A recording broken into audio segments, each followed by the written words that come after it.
Ever since they found out I was a fake heir, my classmates were thrilled. Not because they wanted to mock me, but because they'd finally seen what a poor person looks like. Finally, someone could claim the financial aid slot. My adoptive parents weren't.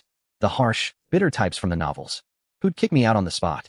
When the real heir sneered at me, no one paid him any attention. Instead, they came to ask about my plans. My sister Mu Ningxue's words were brief and crisp. I bought an estate in country A. If you don't want to return to the Mu family, then come with me. I set down my knife and fork, looked up at her coldly. Is it just the house I hate? Mu Ningxue cut into the steak on her plate. It has its own emotions. After I left the Mu family, that place became a cold, mechanical factory. She and Mu Yulu both refused to go back, even with the new real heir there now. It was no longer their home. Mu Ningxue knew very well that what disgusted me wasn't just that house, nor just the Mu couple, but also her and Mu Yulu, those two sisters. So you like the Ye family? Like that cramped little house? Or like the people in the Ye family? Like Ye Zishi being your sister? She fired off question after question, in a calm tone. But I could hear the anger in it. I immediately stared at her warily. If you dare touch the Ye family, this will be our last meeting. It wasn't that I cared that much about the Ye family, but lately it felt like I was playing a game, seeing how long it would take to build the Ye family up. From nothing. I'd finally found some amusement, and had even used my connections to help the Ye family. If Mu Ningxue went crazy now, all my efforts would be wasted. Mu Ningxue let out a cold sneer. She knew exactly how to push my buttons. She stared at me with an unreadable look, like a beast eyeing its prey, full of intense possessiveness. I don't have the hobby of stepping on ants. Forget about the Han family project in Beijing. I narrowed my eyes slightly. This woman was as sly as ever, always using the same tactic to control me, knowing I care about my career. She uses project partnerships to make me compromise. It's not like I can't find a replacement for that project. It's just that I've been negotiating it for over a year, investing a lot of time and energy. If I give up now, the sunk cost would be too great. But the one thing I never lack is the courage to start over. If Mu Ningxue still thinks she can threaten me with this, she's dead wrong. What exactly do you want? Take me away, and then what? Send me to country A and lock me up. Have people watch me every day. Haven't seen you in a while. And you've gotten this twisted. Mu Ningxue curved her lips slightly. The Ye family can't give you anything. Better to come with me. Even if we have no blood relation, and can't be siblings. I can marry you. I stared at her, utterly shocked. Mu Ningxue, have you lost your mind? I composed myself and looked at her with undisguised disgust and contempt. Mu Ningxue took a sip of red wine. Do you think, with your current status, that girl from the Lu family would still choose you? Her parents are lying in the hospital, unconscious. Countless eyes in the Lu family are watching her. That's a problem for 5 or 6 years from now. I spoke under his confused gaze. I don't have time to wait for you to decide. The Lu Corporation is currently negotiating a chip project. If they secure the partnership, Lu's market value will at least double. The condition is that Lu Ruyan must marry into the family. She's to be engaged to the young master of the Jiang family. That was Chairman Zhang's proposal. Everyone in the circle knows about your relationship. Once Lu Ruyan gets engaged to Jiang Ziyu, you'll become the laughingstock of the entire capital's elite circle. After a moment of silence, I let out a soft laugh. Lu Ruyan and I have no engagement. We're not a couple either.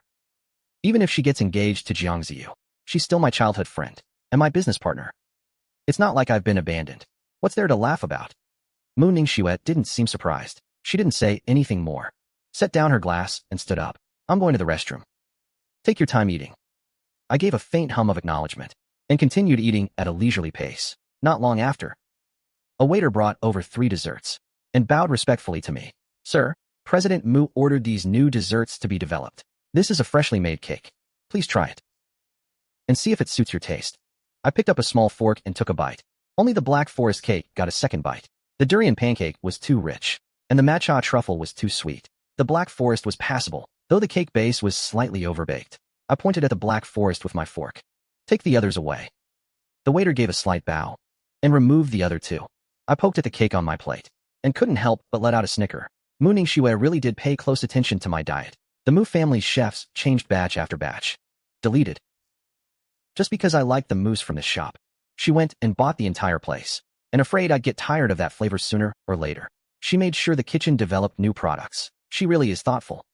So I have mixed feelings about this eldest sister, love and hate. Suddenly, a harsh voice rang out. Well, if it isn't young Master Mu. Oh wait, I almost forgot. You don't carry the Mu name anymore. Now you're just some bankrupt nobody. Hearing the arrogant voice, I looked up to see who it was. That face was indeed familiar. Shiranji, the one who'd pestered me for 3 years. I'd brushed him off coldly countless times, until Ruyan finally taught him a harsh lesson, and I was completely rid of his harassment.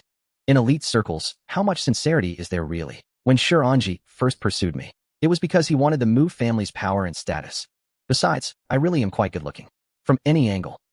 If he could successfully win me over, he'd never, ever be at a loss. In the end, Ruyan beat him up and threw him out of the school gate. But times have changed.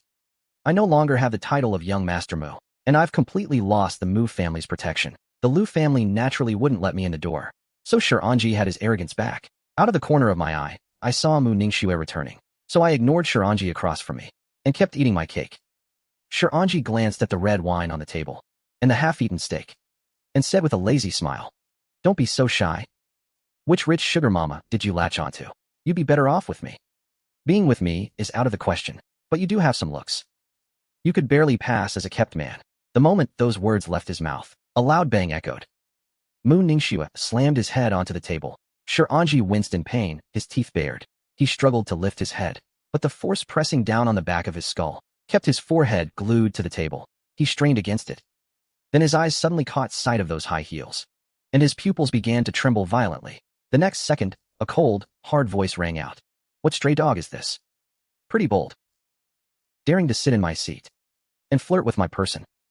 Mu Ningxue pressed Shiranji down hard. With every word she spoke, the force in her hands increased. Shiranji was howling in pain, begging for mercy nonstop. Mu Ningxue acted as if she heard nothing. "Pretty boy, huh? Haha, sugar mama, huh? Take a good look at me." Shiranji kept begging at the top of his lungs. His head was spinning from the pressure, his face growing paler by the second, tears of pain streaming down his face. His voice went hoarse from screaming, but no one came to save him. The scene was indeed a bit ugly. Wasn't Mu Ningxue supposed to be at odds with me? I calmly ate my cake, letting Mu Ningxue throw her tantrum. Seeing that Shiranji was about to collapse, I suddenly lost my appetite. Couldn't finish the last bite of cake. I put down my fork, let out a slight sigh. What a mood killer.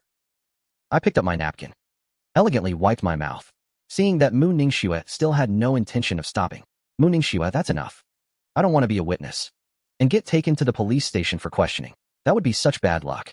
Mu Ningxue shoved Shiranji away. He collapsed onto the floor on the spot. Someone carried the limp Shiranji away. After the trash was cleaned up, Mu Ningxue tossed the towel onto the table.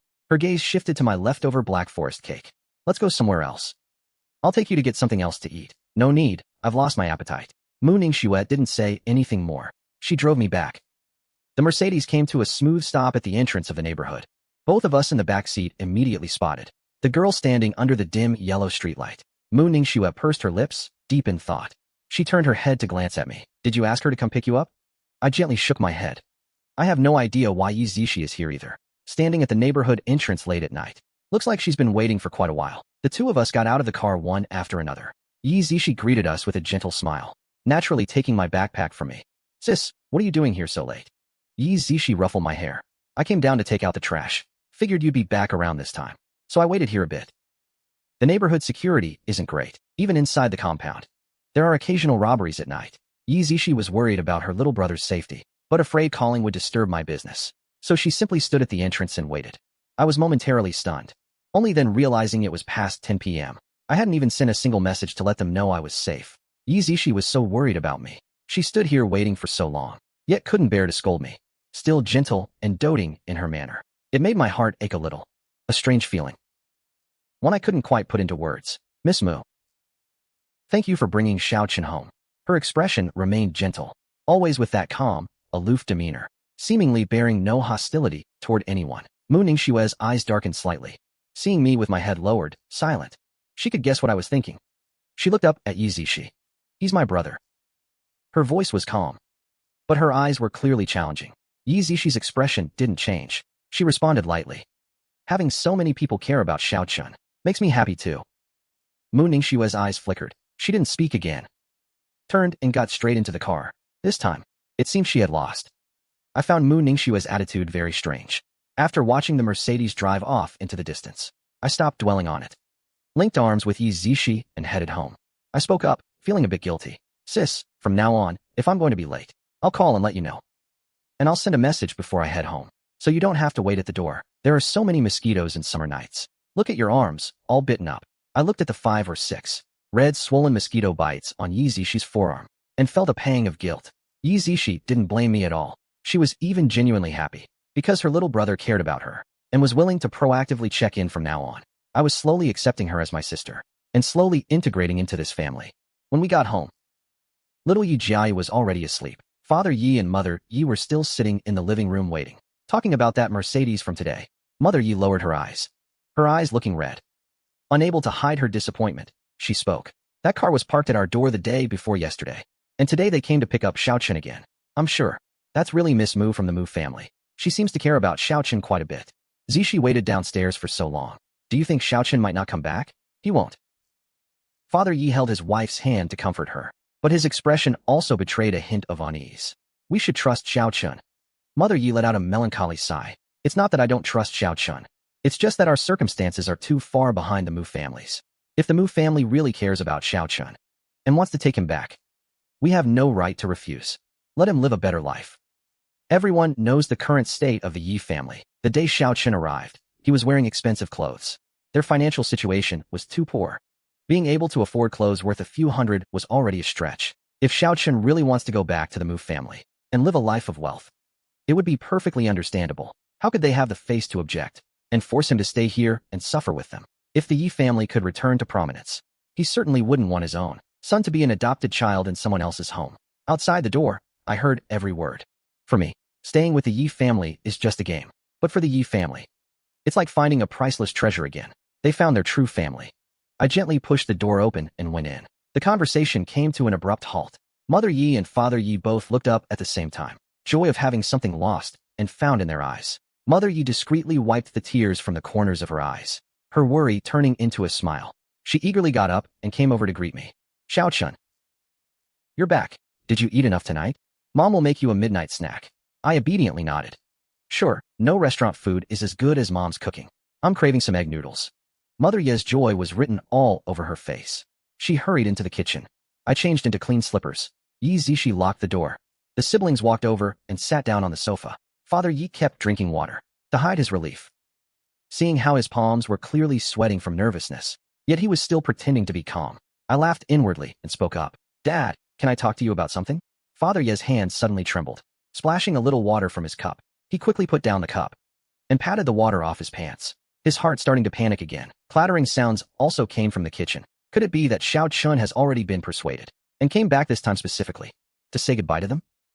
I struggled to hold back my smile. The way Mom and Dad were at a loss was quite amusing. In the Mu family, having an extra son is no different from having an extra servant. Either way, he's just an overlooked outsider. But for the Yi family, it truly means having one more family member, a family member to spend every day with and support each other. This difference felt novel to me because I'd never seen anything like it. So I was curious, wondering what kind of different experience that difference would bring to life. Suddenly, I wasn't in a hurry to leave the Yi family. Father Yi had already mentally prepared himself. Even if I said I was leaving tomorrow, he felt he could handle it. It wasn't that big of a deal. I suppressed my mischievous smile and put on a serious expression. I just wanted to say, our family's financial situation is too poor. Mom's stall doesn't make much money, and your ride-hailing only covers expenses. If you want to start a business again, at this rate, the funds are far from enough. Have you considered changing jobs? Father-in-law was stunned for a moment. So he wasn't leaving after all. As long as he doesn't leave, everything is fine. Father-in-law's tense nerves instantly relaxed. As long as Xiao Chun doesn't leave, everything else can be discussed. He spoke with a hint of smile in his eyes. From what you're saying, you have a good suggestion? I looked at him seriously. Go get a job. Father Yi froze. His gaze was fixed for a long time. Then he lowered his eyes dejectedly. Xiao Chun, it's not that Dad can't swallow his pride to work. It's that Dad is just too old. Right after the bankruptcy, I went to many companies for interviews. No one was willing to hire me. The family had no income. Couldn't even put food on the table. That's why I took out a loan to buy a car and drive for ride-hailing. Mentioning this painful memory, Ye Zishi also sighed softly. During that time, several times after school, she saw her father carrying a briefcase, sitting under a big tree with a worried face, sighing. The shade weighed down on Father's back. The harsh sunlight whitened Father's hair. When he came home, he pretended nothing was wrong, swallowing all the cold looks he received, only to be blamed by relatives for being useless. The heavy burden on Father's shoulders made this middle-aged man look like a beaten dog cowering in the corner. Taking out a loan to buy a car for ride-hailing was actually his suggestion to his father. with a steady income to cover daily expenses. The pressure on father eased. Father Ye forced a smile. Dad knows you want to make things better for the family. I'll take more rides at night too. Save up more money. And then rent a shop. Do some small business. Life will get better and better. Father Ye didn't want to reject his son's good intentions, but he had indeed tried to find a job. No one was willing to hire someone in his 50s. Seeing the grim expressions on Father Ye and Ye Zishi's faces, I could guess how difficult it had been for Father Ye to find work. I lazily leaned back against the chair, grabbed a throw pillow and hugged it, then continued with my suggestion. Dad, the streets are full of top graduates now. If you interview for a junior position, there will naturally be a bunch of young competitors. But you started from scratch, and the Ye family was wealthy for over 20 years. Your biggest strength is management. Why not interview for a management position? Father Ye licked his dry lips. No one would even take me for a junior position, let alone senior management. Mother Ye brought over the noodles and gently placed them in front of me, handing me a pair of chopsticks. The noodles are ready. Eat first, then we'll talk. I tossed aside the pillow, took the chopsticks, and stirred the egg noodles. Mother Ye sat on the armrest of Father Ye's sofa, looking at her son, who seemed so at ease. Afraid he didn't know how hard the world is, she couldn't help but speak softly to persuade him. Xiao Chun, it's not that your dad doesn't want to try. It's just that finding a job is really too hard in those companies nowadays. Without connections or background, you might not get promoted even after 5 or 6 years. Why would they hire someone with no known background to directly become management? I took a big slurp of noodles and tilted my head slightly toward Mother Ye. Doesn't your own son count as a connection? Mother Ye was instantly dumbfounded, exchanging a confused look with Father Ye. They almost forgot this good son of theirs had terrifyingly many connections. I said slowly and deliberately. The Ye family used to be in the car business, right? A friend of mine acquired an auto company and is looking for someone to manage it. Dad's experience is a perfect match. If Dad wants to give it a try, I'll recommend you to my friend and let Dad go for the interview. Once you're in that circle, it's easier to understand the market, which will also help with starting a business again later. I lowered my eyes and ate the noodles, my tone as casual as if I were talking about something as simple as buying clothes. Father Ye was dumbfounded again and cautiously asked, what kind of company does your friend run? It's not another big shot like old Master Sigh, is it? I blinked and answered calmly. You've probably heard of Jilling Motors. Father-in-law was stuttering. Jilling is a new car brand. They currently have an SUV out, priced over $1 million, using full rebound glass and new technology, famous for its ultimate safety.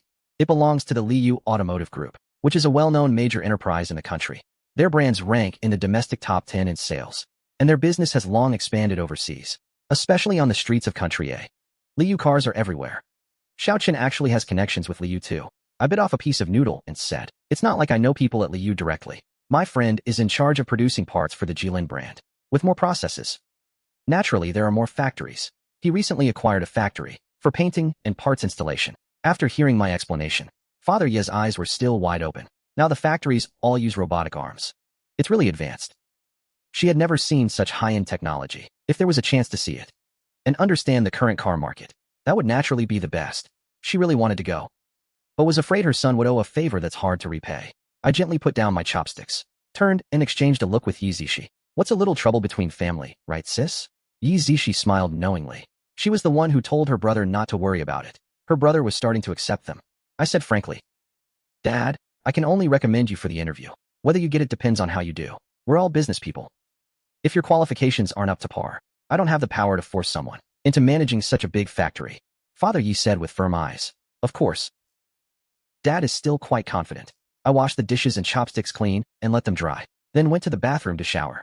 Father Ye took a sip of strong tea and couldn't help but sigh. The Ye family is like a sailboat, and Xiao Chun is the oar. Without this oar, the boat can only drift on the water, helplessly going with the flow. With this oar, they have a direction to move forward. The whole family is full of drive, putting all their strength into one place, believing they will eventually reach the other shore. The summer rainstorm came suddenly, pounding against the glass windows with great force, keeping people awake all night. The rain lasted 3 days and 3 nights, and still hadn't stopped. The sky was gloomy. Without the bright sunlight, people's moods turned gloomy too. Lin Zhejun returned to the classroom and sat down, immediately kicking off his leather shoes. So annoying, so annoying. Heavy rain every single day. All my shoes are soaked through. His socks felt like they'd been dunked in water, wrapping around his feet uncomfortably. Shin Mingxi walked over carrying a bag and set it casually on his desk. Serves you right for being dumb. You know it rains, but didn't bring extra shoes. Lin Jejun shot him a glare, then curiously peeked into the bag. What's this stuff? Inside the eco bag were brand new leather shoes, along with a clean towel in a separate pouch, and even fresh socks and insoles. Lin Jejun's eyes flickered with unease. He lightly pressed his lips together, feeling it was actually quite thoughtful. He didn't rush to put on the new shoes, instead looking over at me sitting in my seat, and raising his voice to ask, "Hey Chun, are your shoes and socks wet? There's a fresh pair here. Want to change into them?" Shin Mingxi was speechless inside. "I got this stuff specially for you, and you want to give it away? What a heartless guy." I couldn't help but chuckle lightly, pointing at the transparent shoe covers by my feet. "No need, I came back wearing these. My shoes and socks didn't get wet. Since it's been raining so much lately, Ye Zishi specially bought them for me. Just slip them on and tighten the strap.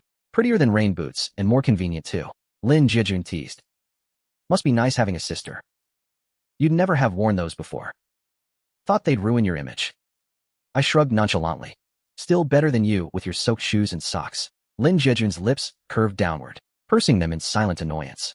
Lin Jejun was envious. Lin Jejun was jealous. Lin Jejun was unhappy. Shin Mingxi couldn't help but urge him. "Come on, just change into them already. Cold feet can easily give you a cold, even though it's hot summer. Days of rain have dropped the temperature a lot. Cold feet are the fastest way to get sick." Yeah. Since when did you get so naggy?" Lin Jejun grumbled, but dried his feet and slipped on the fresh shoes and socks. Shin Mingxi rolled his eyes. He didn't want to be this naggy either, but if he didn't show it more clearly, his fiancée might just slip away. Lin Jejun felt completely comfortable after changing his shoes, and lowered his voice to whisper, "I heard that after Mu Ningxue came back from abroad, she hasn't been staying at home. It's obvious Mu Xian isn't favored." Shin Mingxi picked up the thread lazily. "Did you plan to spy in the Mu family? How do you know everything?" "Sun Yahan told me. She said she hasn't seen the Mu sisters' cars coming or going these past few days. So they definitely haven't been home. That's nothing new. Since when has any son of the Mu family been favored? Whether it's Mu Xian or Little Chun, they've always been out of place in that family. I wouldn't be so sure." "Sure, the circle's all buzzing. That Little Chun and they don't get along. But don't we know the truth? Those two young ladies are all over Little Chun. It's just their methods that are hard to swallow." That was indeed the truth. I pressed my lips into a faint smile, and didn't bother to argue. During the break, Mu Xian, who'd been quiet for a while, started stirring up trouble again, sobbing loudly with his head on the desk. Quite a few classmates, mindful of his status, felt obliged to offer fake concern. He slowly sat up, wiping the tears from his face, crying like a wilted flower, eyes red and swollen, as if he'd been wronged. Looking innocent and utterly pitiful, his voice choked as he spoke. "Mom brought it back from abroad. That fountain pen is worth tens of thousands. I usually can't bear to use it. I wanted to bring it to give to Xian, but now I can't find it." Lin Xian heard this, and quickly came over to comfort Mu Xian. Don't worry. Think carefully about where you put it. Let's look again." I put it in my backpack. I've already searched several times, and still can't find it."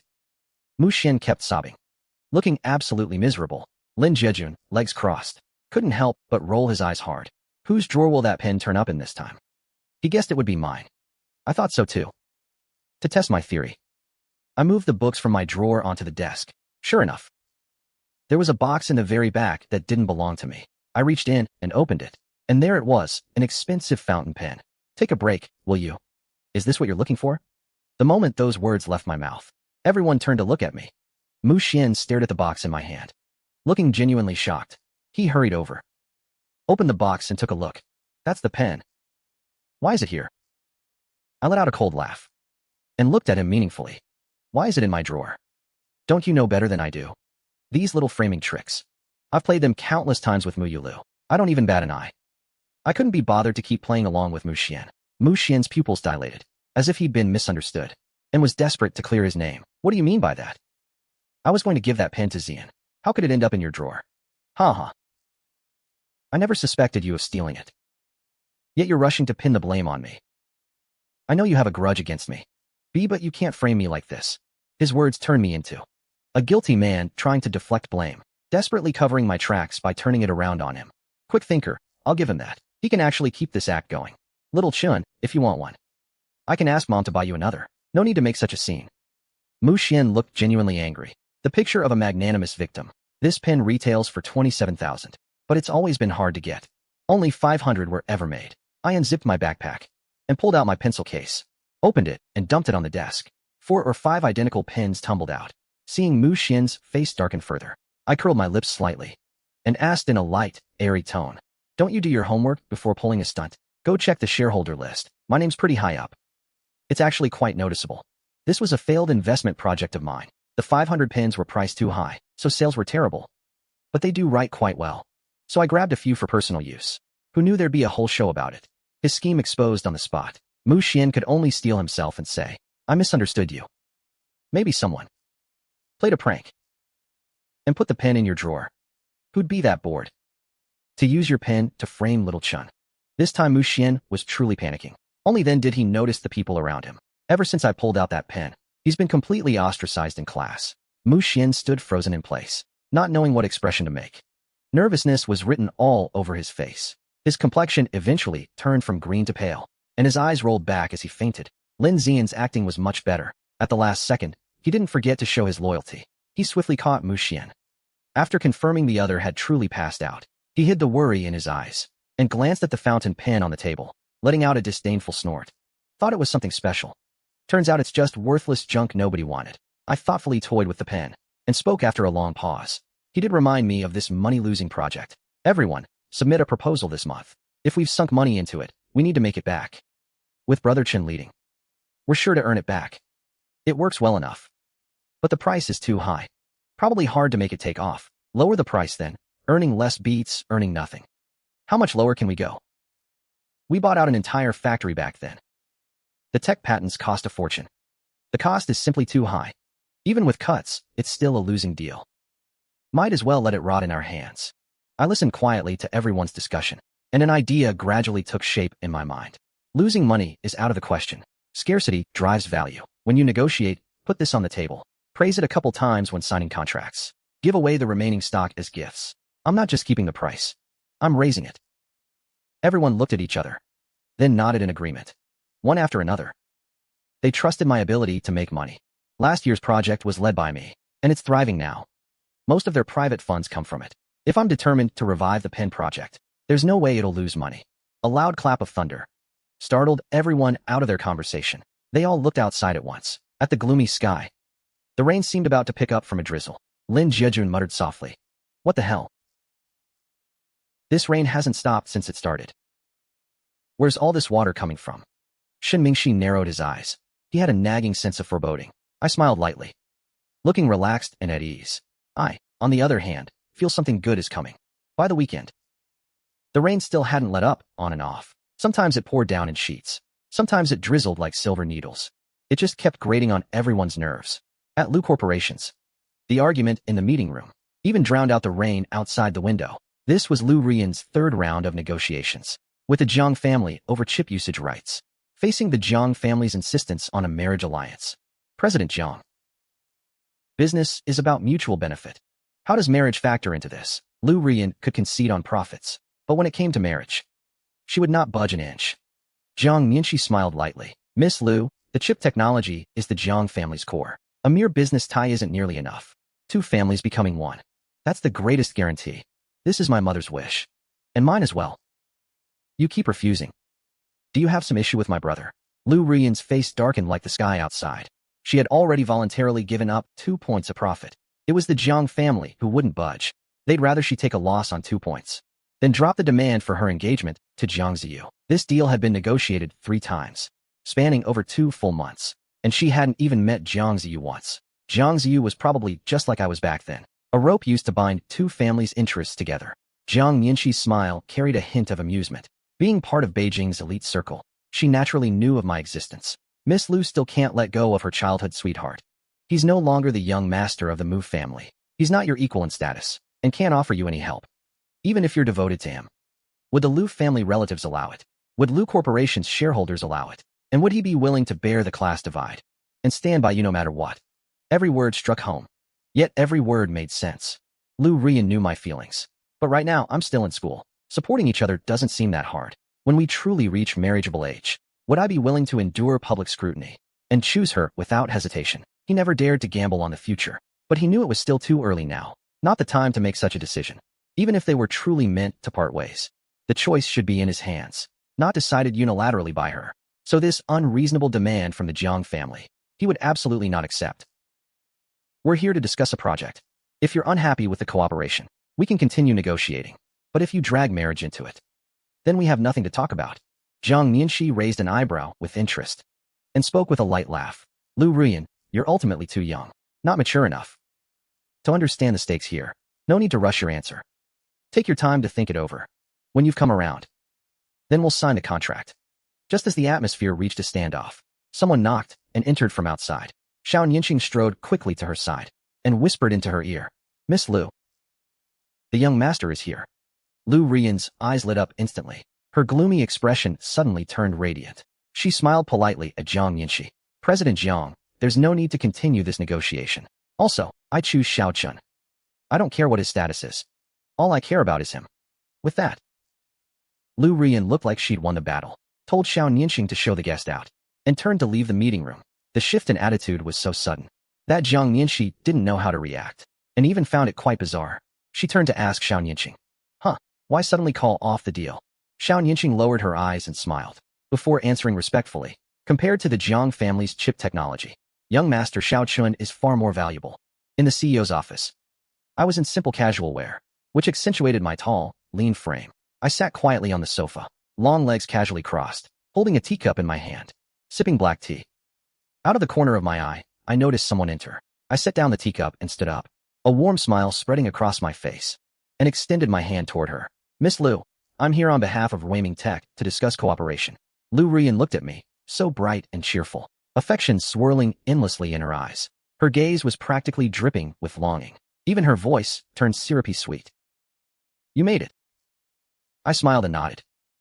Can my timely rain put out the fire? Lu Ruyan took my hand and pulled me to sit on the sofa. Feigning grievance, she pressed close and complained. Humph, this isn't putting out a fire. This is saving my life. They're trying to force me to marry Jiang Ziyu. If you'd come any later, you'd have lost your childhood sweetheart. I abruptly pulled my hand back and shot her a meaningful look. So if I hadn't come, you were planning to give in. Lu Ruyan was momentarily choked up, immediately raised 3 fingers. As heaven is my witness, on my conscience. That's absolutely not what I meant. I raised an eyebrow and asked, then what did you mean? Lu Ruyan pouted pitifully, took my hand and held it in her palm. I just wanted to act cute with you. I narrowed my eyes slightly, teased her with a hint of disdain.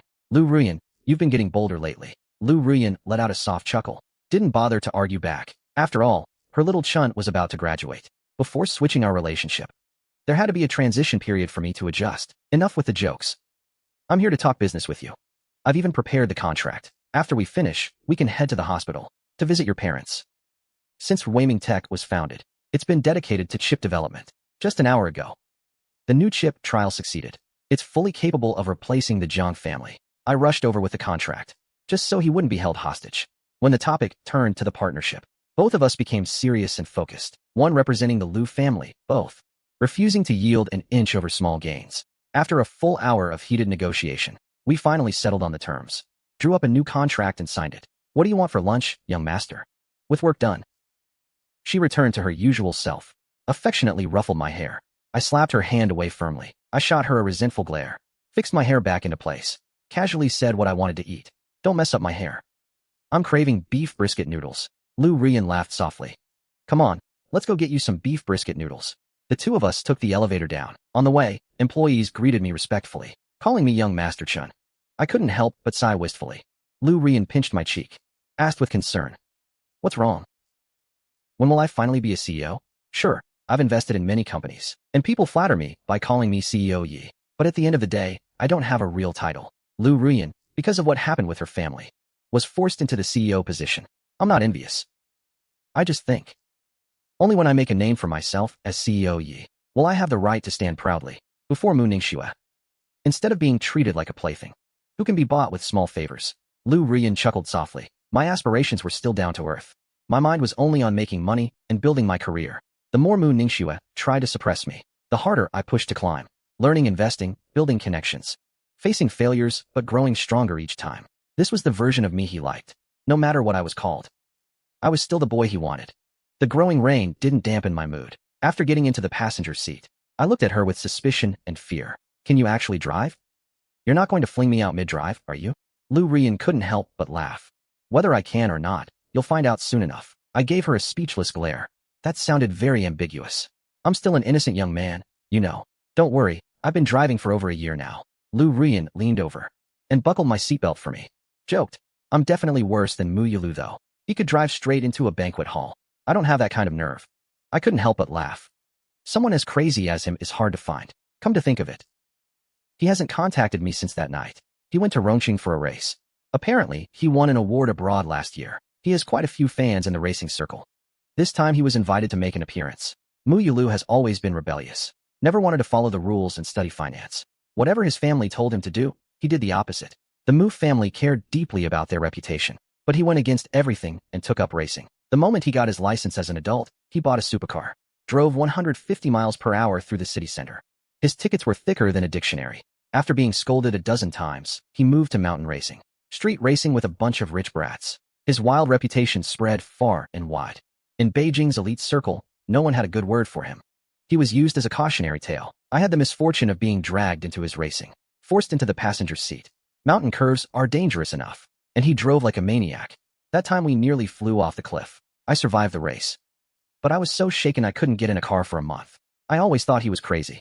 Not caring if he died was one thing, but he wanted to take me down with him. Later, against all objections, he became a professional racer. He did win quite a few races, but his honors were never recognized by the elite families. He was seen as a symbol of defiance and rebellion.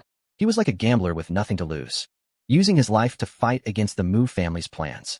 Who knows if one day he won't come back at all. But when I think about how I survived him, I don't really worry about him anymore. Ruyan smiled knowingly. She knew I wasn't just being stubborn. I genuinely hated Muyulu.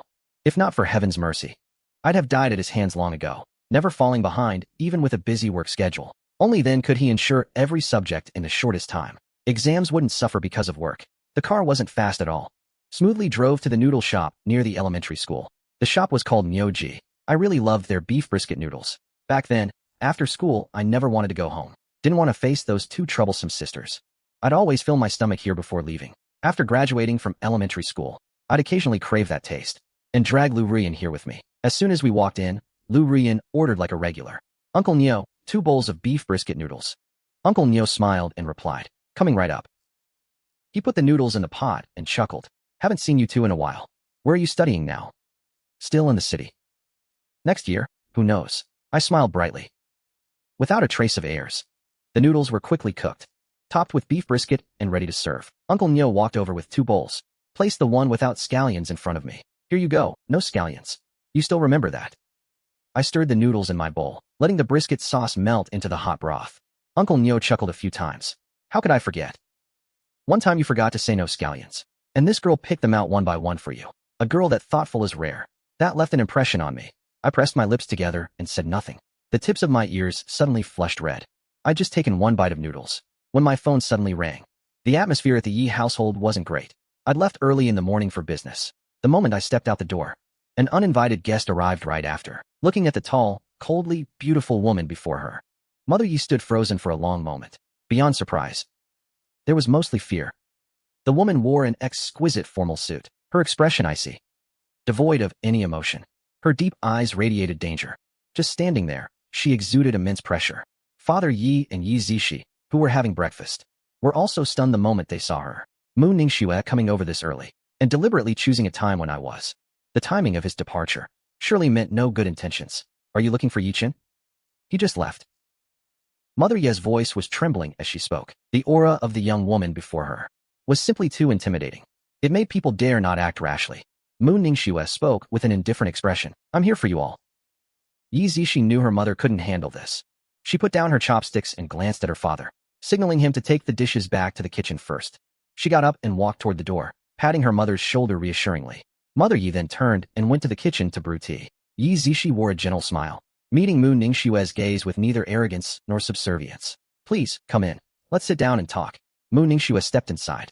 Her delicate, cold face set in a frown, surveying the cramped house, though it had been renovated. Looking clean, tidy, and fairly pleasant, it was still far too small for him.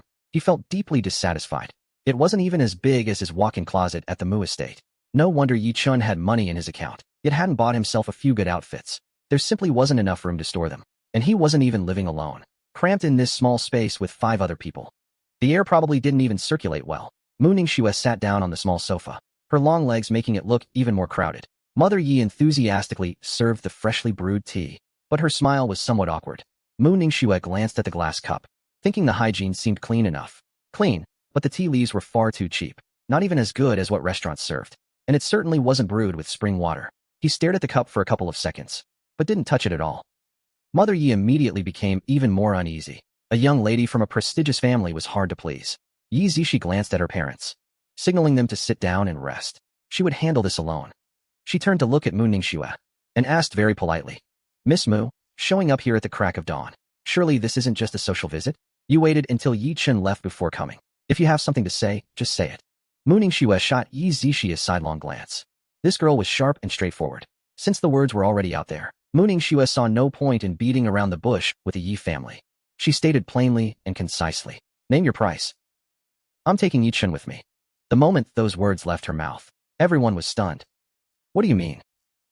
You're trying to buy my brother with money?" Father Yi and Mother Ye's unease instantly vanished, replaced by a sour expression toward Mu Ningxue. "You really think a few dirty bucks make you something special? Think you can just snatch away their precious son? Do you see Ye Chen as some product hanging in a store, with a price tag on it? Buy him whenever you feel like it? I thought you were worried about his well-being. But all you talk about is money, money, money. Our Yi family absolutely will not sell our son." Mother Yi was visibly furious. Mu Ningxue's words were a blatant insult to the Yi family, and an even greater insult to Ye Chen himself. Facing Mother Ye's undisguised anger, Mu Ningxue remained completely unfazed, continuing calmly. Ye Chen has lived in comfort his whole life. His bedroom alone is over 70 square meters, with his own private walk-in closet. 2 servants attend to him personally. 3 meals a day are handled by a 5-star chef. He has a dedicated car and driver for travel. What can he get here? What can you give him? Mother Yi was instantly rendered speechless. Mu Ningxue continued in a calm tone. "I'll give you 50 million. Put it in the bank and live off the interest. It'll be enough for a lifetime. We don't want your dirty money. Even 500 million wouldn't change our minds. This is absolutely non-negotiable. Ye Chen is our precious son. How can your money compare to that?" Father Ye's face was ashen, refusing to yield an inch. They had only just gotten their flesh and blood back.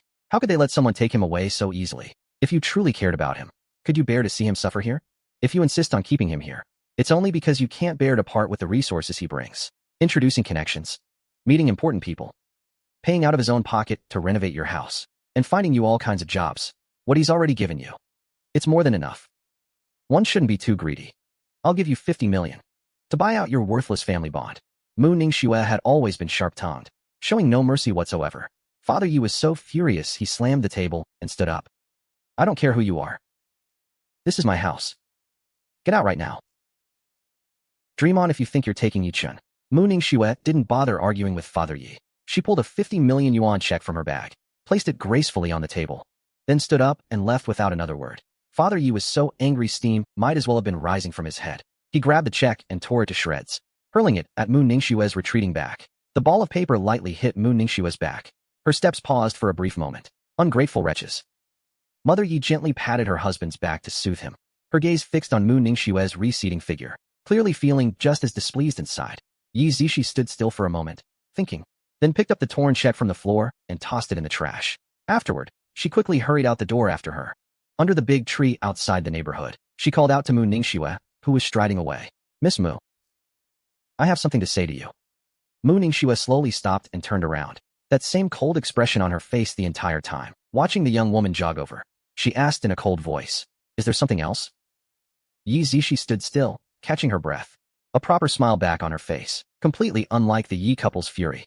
She appeared remarkably calm, with no visible hostility at all. "I don't know what kind of upbringing you have, but Ye Chen is polite, yet distant by nature.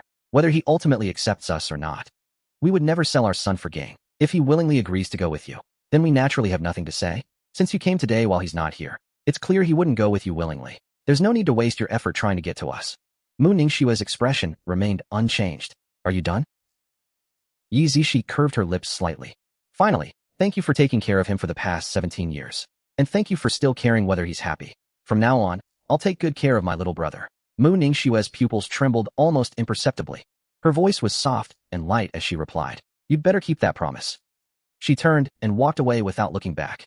After settling into the back seat of her luxury car, Mu Yulu's call came through directly. Mu Ningxue swiped to answer casually. A crisp, Gleeful female voice came through the line.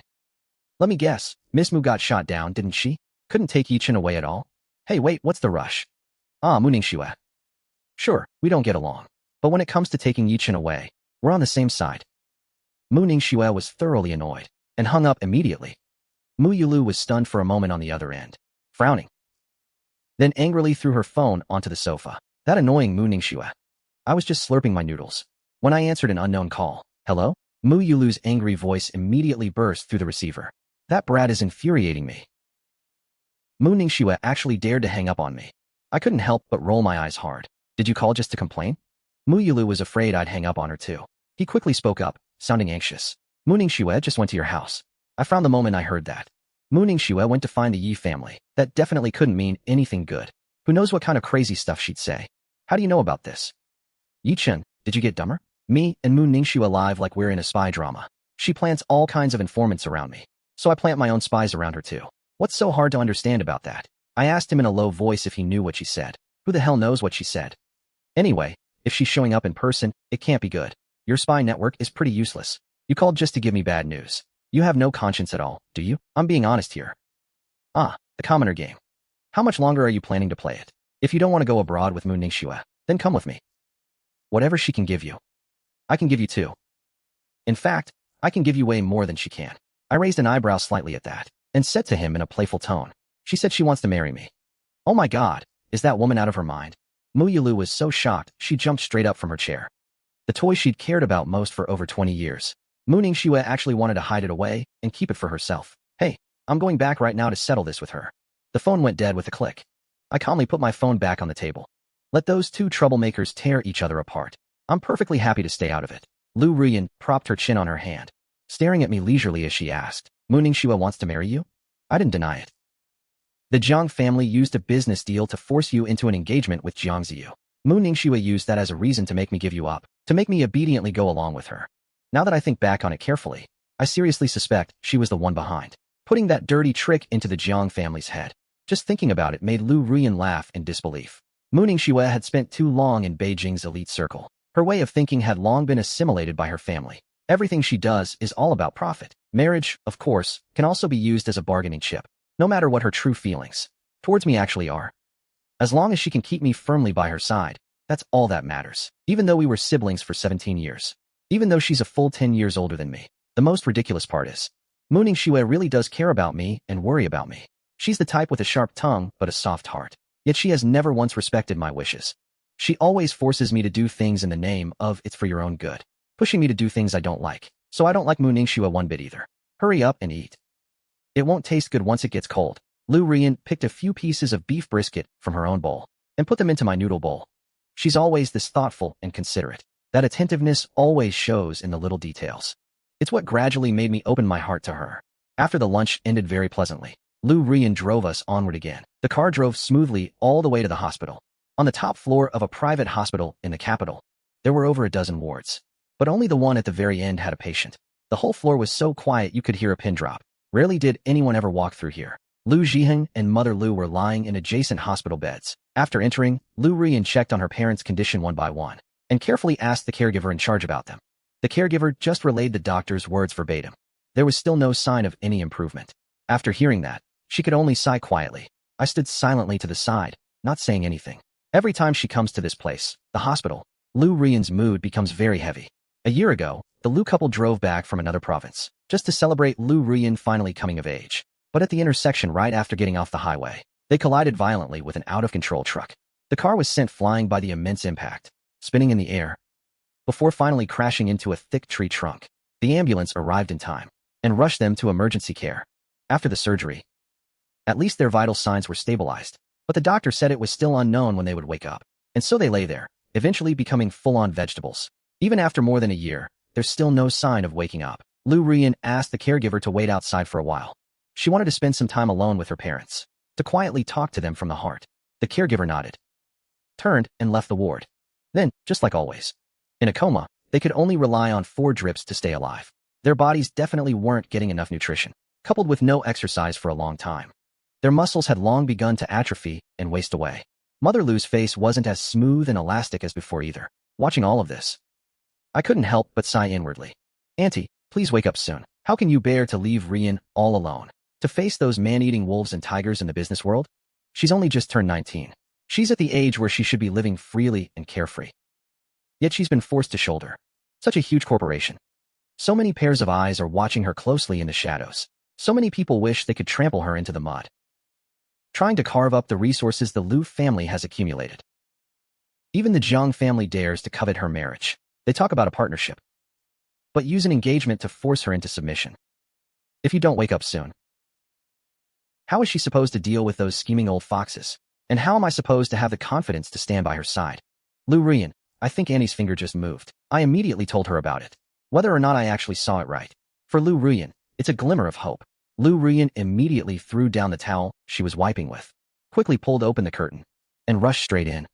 She tightly gripped her mother's cold hand, looking at her mother's sleeping face with hope in her eyes, and called out in a trembling voice, "Can you hear me? Mom, please wake up. Open your eyes. And look at me, okay?" The girl's eyes suddenly turned red, but she got no response at all. Watching this scene, my nose started to sting a little too. I quietly put down the warm towel in my hand, turned, and hurried out of the ward. "I'll go get the doctor to come take a look." Ruyan sat by the bed, looking devastated, clutching her mother's thin, dry hand tightly. "Mom, please wake up soon. I won't argue with you anymore, or make you angry. You said my handwriting was ugly, so I really have been practicing every day. Ye Chen says my handwriting is even better than Dad's now. Get up and take a look, please." I hurried back with the doctor on duty. Hearing Ruyan's pitiful words, my eyes couldn't help but get a little misty. Even though she's decisive and tough in the business world, she's still just a 19-year-old girl. Deep down, she still desperately craves her mother's love. A single accident forced her to take on the entire corporation alone, to face the treacherous nature of the business world by herself. Doesn't she also long for a warm home to shelter her from the storm? Somewhere she can rest when she's tired? But the safest harbor she once had has become a broken boat drifting alone on the vast sea. Her parents are lying in hospital beds, still unconscious. She's constantly terrified that a huge wave will come crashing in and capsize her only refuge left in this world. The doctor gave Mother Liu a thorough examination. Under the two people's extremely expectant gazes, the doctor could only sigh helplessly and shake his head. It was probably just an involuntary, neurological twitch. As for when she'll actually wake up, it's really hard to say. She might open her eyes tonight, or she might. The doctor didn't finish that sentence, but the meaning was clear. The family should prepare for the worst. There was a real chance the patient would never wake up. After politely seeing the doctor out, I slowly walked back and stood beside Ruyan.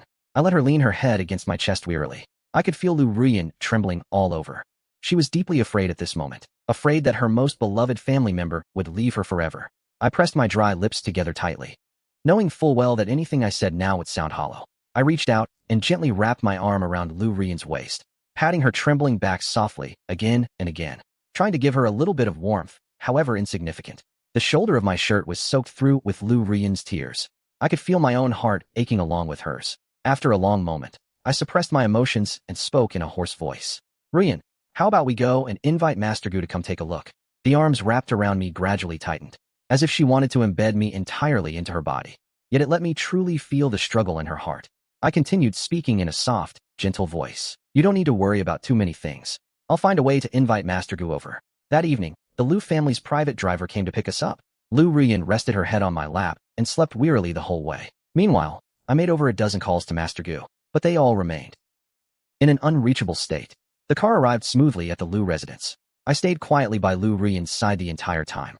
Only after watching her fall into a deep sleep did I leave on tiptoes. I took a taxi back to the Ye residence by myself. The atmosphere in the Ye household wasn't great either.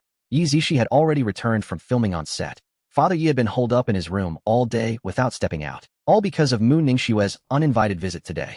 Early the next morning, the rain outside was pouring down harder than ever. The entire city seemed shrouded in a veil of mist. As far as the eye could see, everything was a vast expanse of white. Not a single trace of sunlight could be seen. The sky at 7 a.m. was as dark as it would be at 4 or 5 in the morning. Ye Zishi had tossed and turned all night without sleeping well. Hearing faint sounds coming from the living room outside, he immediately got up and went out to take a look, only to catch me closing the front door and turning to leave. He walked quickly to the living room and gently pushed open the window. The thunder outside was deafening. He stood by the window waiting silently for a moment. Through the curtain of rain, he saw me in the distance holding an umbrella, hurrying to the main gate of the compound, and getting into that same business car he'd ridden in last time. Early in the morning, with such heavy rain outside, Where was I rushing off to all alone? At that moment, I casually set my umbrella aside, reached up to brush off the water droplets clinging to my clothes, then turned to instruct the driver in the front seat to leave immediately, to Qingfeng Hall. The driver acknowledged the order and immediately started the car. I received a call from Ruyan. Are you awake? My voice carried a soft, warm smile, not wanting my bad mood to affect Ruyan.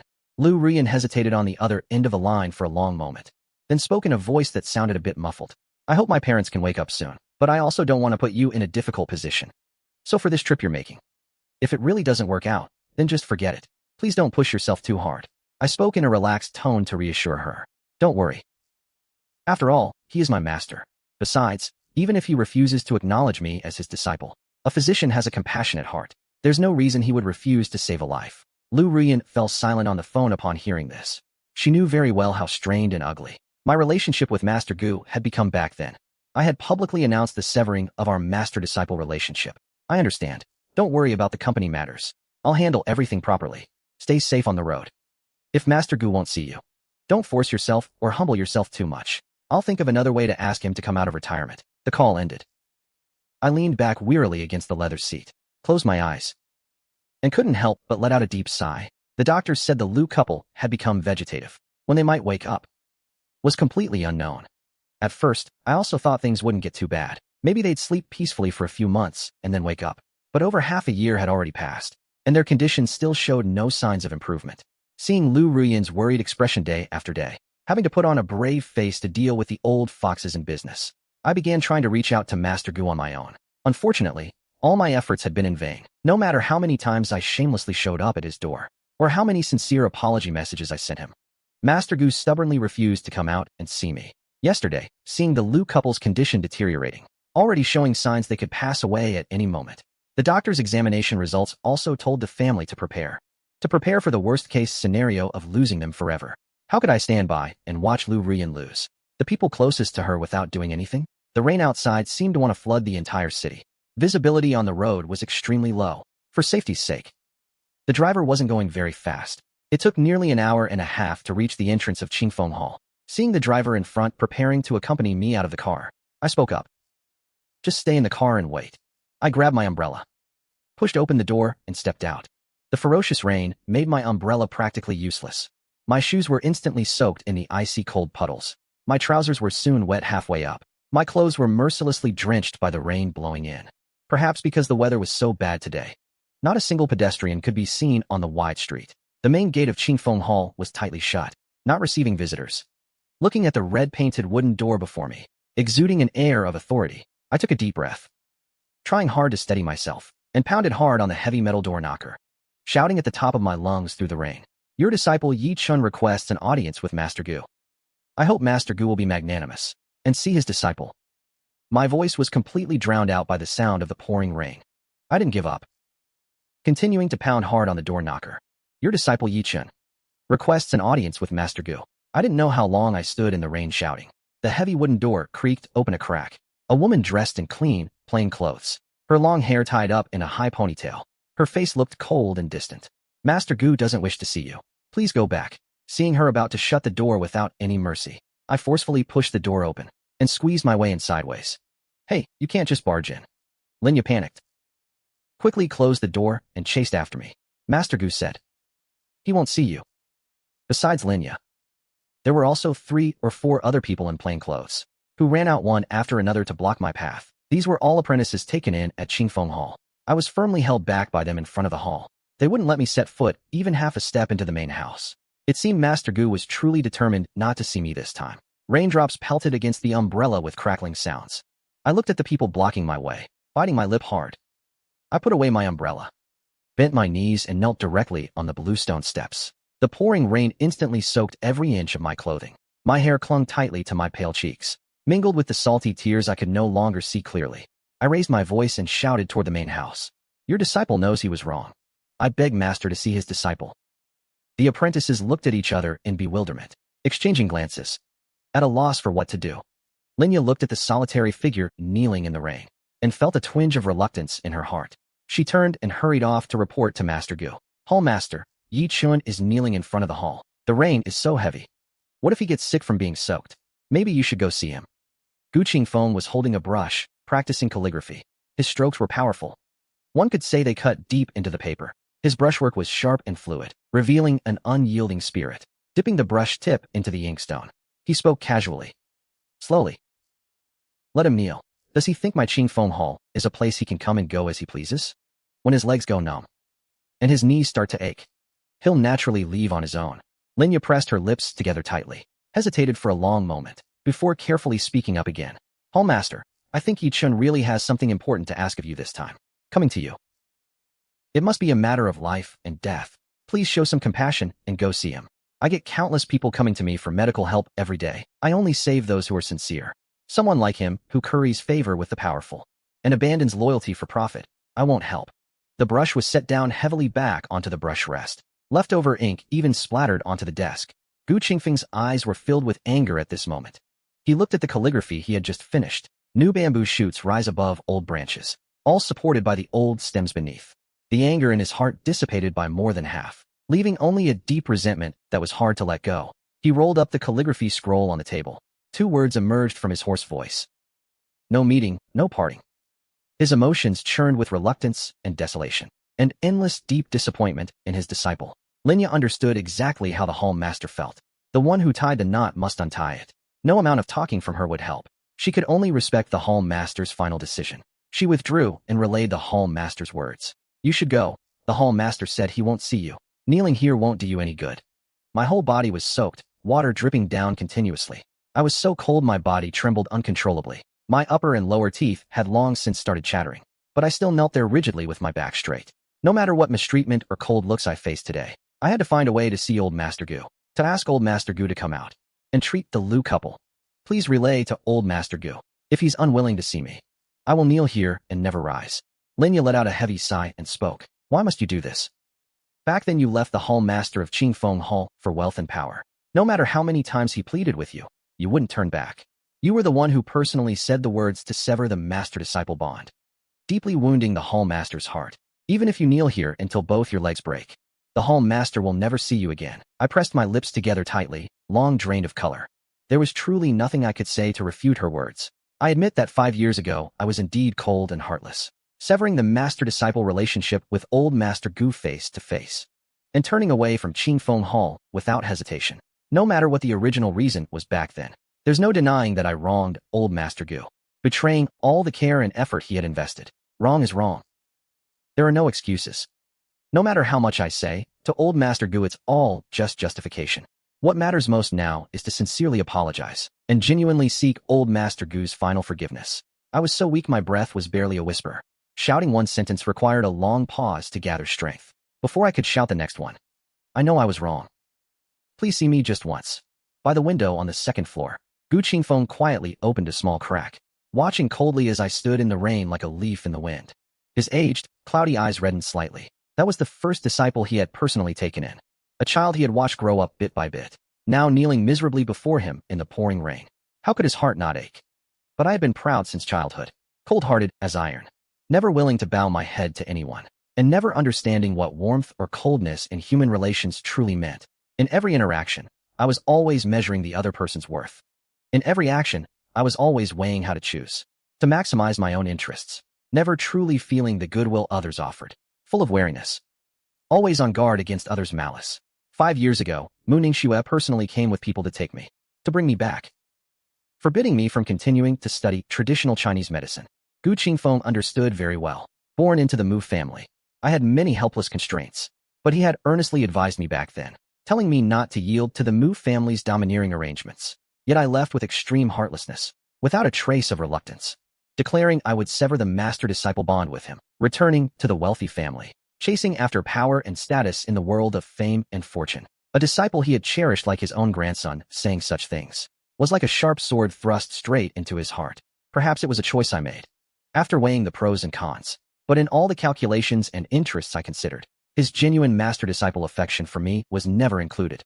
Now the person full of pride was willing to lower himself, cast aside his dignity, and kneel before him begging. Perhaps he had truly met someone who could change me, teaching my cold, hard heart to feel others' kindness. The driver had waited outside for a long time without seeing me come out. Anxiously called his boss to report. President Lu, Ye Chen went into Qingfeng Hall. It's been an hour, and he still hasn't come out. The pen in Lu Ruyan's hand suddenly dropped to the floor. Her heart ached with sharp, throbbing pain. She had a very ominous, terrible feeling. Go in quickly and check on the situation. I already knocked. The people inside said they're not receiving guests today and wouldn't let me in. I heard Ye Chen inside shouting, begging old Master Gu for forgiveness. It seems old Master Gu still hasn't seen him. With rain this heavy, could he still be out in the courtyard getting soaked? Lu Ruyan drew in a sharp breath, held her breath. After a moment's thought, she spoke with command. Any news? Notify me immediately. I'm heading over right now. Before she could finish her words, Xiao Yinxing hurriedly pushed open the door and walked in. President Lu, the board shareholders have all arrived. They're waiting for you to chair the meeting. Lu Ruyan bit down hard on her back molars. Of all times, it had to be at this critical moment. I had knelt before the hall for over 2 hours, the bone-piercing cold tightly wrapping around my entire body. Just as my consciousness began to slip away from my body, I finally saw that familiar yet blurry figure. Master, your disciple knows he was wrong. My voice had become barely a whisper. Gu Qingfeng closed his eyes, let out a long sigh. Finally softening his heart, he relented and said, get up. My eyes flickered with complex, unreadable emotions. My nose stung so much I just wanted to burst into tears. Thank you, Master. I used both hands to push against the floor, trying to stand. Linya had opened an umbrella and was about to come help me, but my body suddenly swayed uncontrollably. My vision flashed white. All strength left me, and I collapsed unconscious into the pouring rain. Before blacking out, I only heard Gu Qingfeng's urgent voice. This wretched kid. Quick, help him to the east wing. In the high-level conference room of the Lu Group, the shareholders saw only Xiao Yinxing push open the door and enter. Their expressions immediately turned grim and unpleasant. Where is Lu Ruyan? Xiao Yinxing wore a proper, professional smile and replied to everyone very politely. President Lu has an extremely urgent matter to handle. He can't make it to the meeting. The meeting is rescheduled. Sorry for making you all come all this way. He really thinks highly of himself now. One phone call, and we all come running for a meeting. We waited here all that time, and he just decides not to show up. A young girl with no experience. She really thinks sitting in the president's chair means she can do whatever she wants. Does she have any respect for us veteran members? The Lu Group's brilliant achievements today wouldn't be possible without our strong support behind the scenes. Now she dares to stand us up like this. Next thing you know, she'll be burning the bridge after crossing it. The shareholders spoke one after another, voicing their complaints. Frustration filled the entire conference room. But Xiao Yinxing seemed completely used to it, maintaining his polite professional smile. Everyone, President Lu, actually had some good news today. He wanted to share with all the shareholders. The Lu Group has obtained the latest chip technology. Development of the new flagship phone will be completed soon. He also made it very clear. If any shareholder has objections to him and wants to withdraw their investment, then please feel free to do so. Xiao Yinxing was a trusted confidant specially cultivated by Lu Jiang. In his early 30s, he was already extremely shrewd in handling affairs. Over the past year, it was fortunate to have his dedicated assistance, helping Lu Ruyan quickly adapt to the Lu Group's complex affairs and firmly establish her footing in the cutthroat elite circle of the capital. A few shareholders who only knew how to make a fuss. Xiao Yinxing could silence them with just a few words. The Lu Group successfully reached cooperation with Ruyan, securing the latest chip technology on the market. Not only could the new flagship phone being developed immediately begin preparations for production, but the Lu Group's various smart home products and automobiles would soon be able to rely on this new chip to take the lead in the industry. At that point, the Lu Group's market value would skyrocket, even potentially surpassing the Mu family, which had been in business for 6 generations. Anyone who demands to withdraw their investment at this critical time would be a brainless fool. So the moment Xiao Yinxing said these words, the complaining shareholders all fell silent. The air in the conference room suddenly grew quiet. After a long moment, a light voice drifted out. Since President Lu has urgent matters to attend to, let's reschedule the meeting for another time. Once President Lu is completely finished, he can notify us to come back for the meeting. Everyone else chimed in with agreement, putting on fake smiles as they got up and left one by one. The rain gradually began to lighten. Lu Ruyan pressed the accelerator deeper without hesitation, racing at full speed toward Qingfeng Hall. The driver had just called ahead, saying Qingfeng Hall was in an uproar, in complete chaos. Apparently because I had fainted in the rain. How could she have any mind left to deal with those old foxes? Nothing mattered more than her Ye Chen. When I finally opened my eyes in a daze, the first thing I saw was the girl's fair, delicate face. That jawline was so sharp it would get flagged at security for carrying dangerous sharp objects. Wait, why would Lu Ruyan be here? I struggled to move my dry, stiff eyes, and saw sitting by the bed with a face full of pride, Master Gu Qingfeng staring at me. I called out to him in an extremely weak voice. Don't call me master. I don't have a disciple like you. Gu Qingfeng let out a cold snort, turning his face away.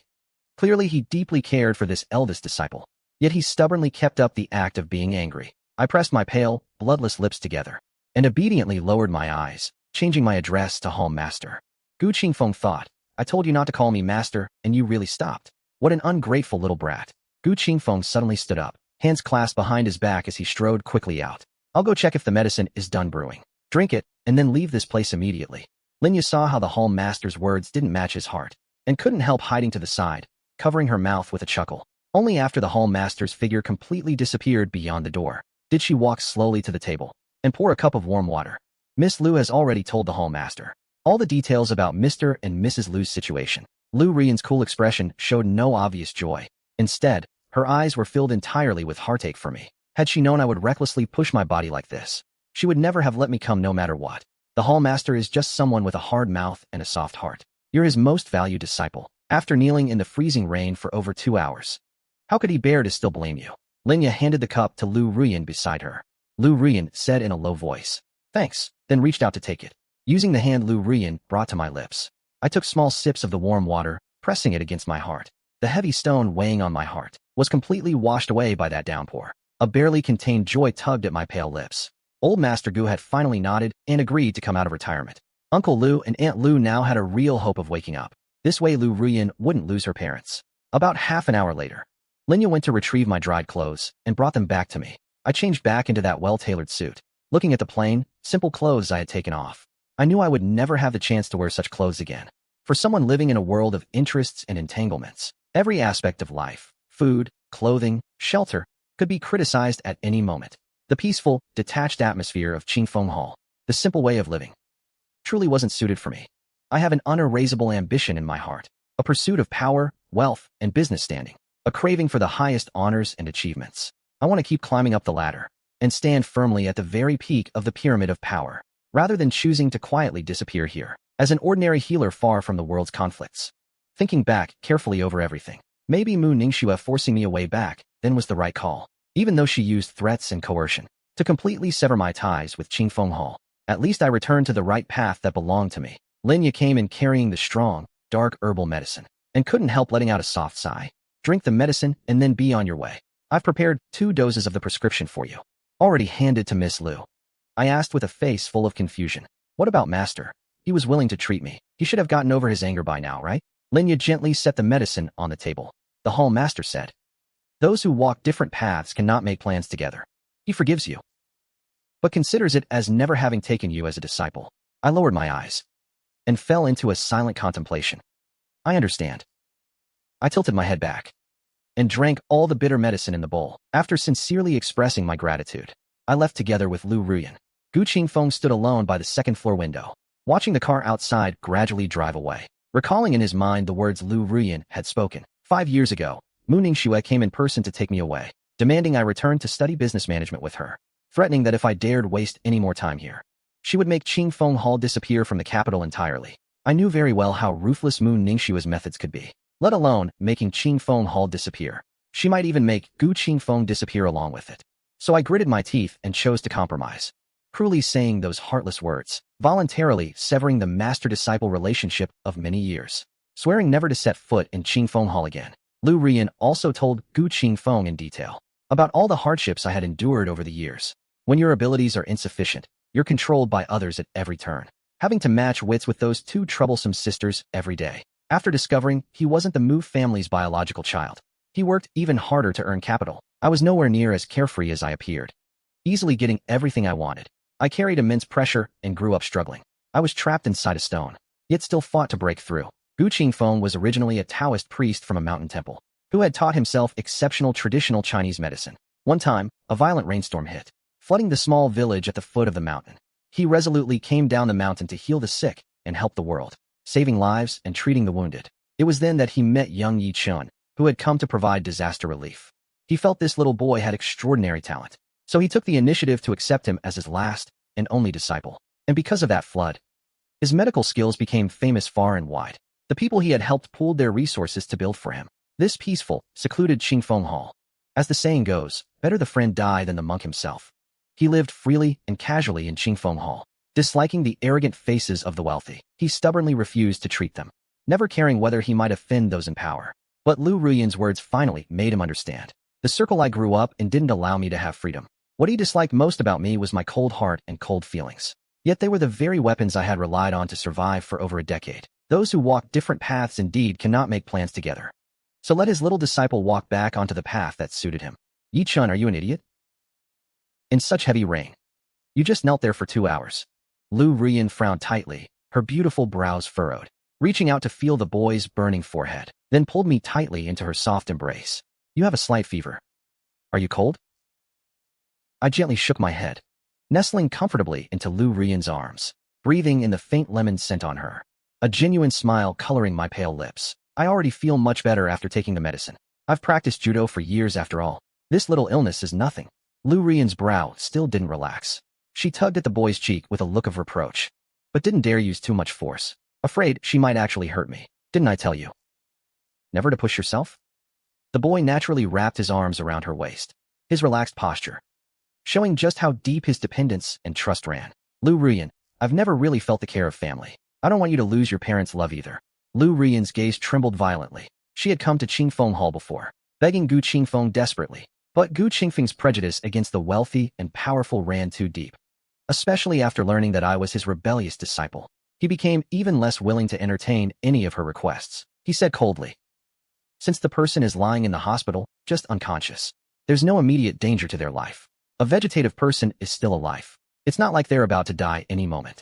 Coming to him wouldn't be of much use anyway. Let the hospital doctors treat them slowly. The next few times Ruyan went to plead, she couldn't even get through the gates of Qingfeng Hall. He knew only I could persuade old Master Gu to come, and I knew that too. A dim little lamp was still on in the living room. Mother Ye was still sitting on the sofa, insisting on waiting for him. Mother Ye got up, went into the kitchen and poured a glass of warm water, and asked with casual concern, "You're back. Why so late tonight?" Ye Zishi collapsed onto the sofa, exhausted, took the cup her mother handed her, tilted her head back and down it all in one go. I had 2 night scenes in a drama, so I just shot them all tonight. Mother Ye stared at Ye Zishi for a long moment, until she slowly set down the cup, then reached out and gently touched her left cheek with concern, her brows instantly knitting into a deep frown. What happened to your face? Why is it so red? There are even finger marks. Looking closer, you can still see clear fingerprints. It's obvious someone gave you a hard slap. Ye Zishi gently pulled her mother's hand away and forced a light smile, saying casually, "It's fine, it was needed for the role. Looks bad, but it doesn't actually hurt." Even if she insisted it didn't hurt at all. A mother seeing this with her own eyes feels the ache in her heart. Mother Ye quickly rummaged through drawers to find the ointment. Applying some ointment will help it heal faster. Otherwise, when you go to school tomorrow, who knows what people might say behind your back. The cool ointment was gently spread across her cheek, and the burning sting faded away by half in an instant. Ye Zishi sat obediently, enjoying her mother's care, then suddenly remembered I had gone out in the rain early this morning. Her eyes flickered slightly, and she couldn't help asking, "Has Ye Chen come back yet?" Mother Ye let out a soft sigh and said, "He came back a while ago. Went straight to his room and slept as soon as he got home. Didn't even come out for dinner. I noticed he didn't look too well. Maybe he's feeling under the weather somewhere. So I didn't dare knock and wake him." Ye Zishi fell into silent thought upon hearing this. She was very curious where her brother had rushed off to today, but also felt his identity was already quite mysterious. Many things weren't theirs to pry into. Feeling unwell and going to bed early to rest. Probably got soaked from the rain today and caught a bit of a cold. I'll buy him some cold medicine tomorrow to have on hand. Ye Zishi looked up and asked again, "What about Dad? How did the interview go today?" Mother Ye explained. "He didn't go. The rain was just too heavy today. The interview was rescheduled to tomorrow morning." "Perfect. Tomorrow morning your dad can drive you kids to school. If Ye Chen still isn't feeling well, you can stop by his school and ask for leave for him. Speaking of which, it's honestly a bit embarrassing. He's been in school for over half a month now, and we as parents still don't have his homeroom teacher's contact info. If we wanted to ask for leave for him, we wouldn't even know who to contact. Tomorrow I definitely need to ask about that. Otherwise, if something happens to him at school, the teachers wouldn't even be able to reach us." I slept a deep, restful sleep. When I got up the next morning, my body was already feeling much better. Aside from my voice being a bit hoarse, no major issues.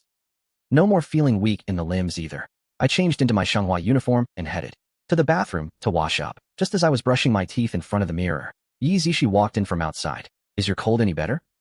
Ye Zishi reached out and felt her brother's forehead. Only when she felt no fever did she fully relax. "Feel dizzy at all?" Maybe you should take the day off and rest at home. My mouth was still full of toothpaste foam, so my reply came out a bit muffled. No need.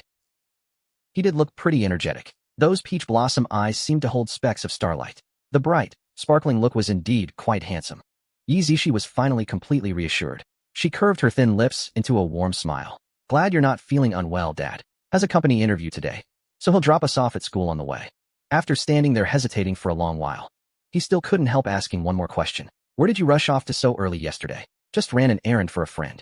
My tone was deliberately casual. Ye Chen wisely didn't press further.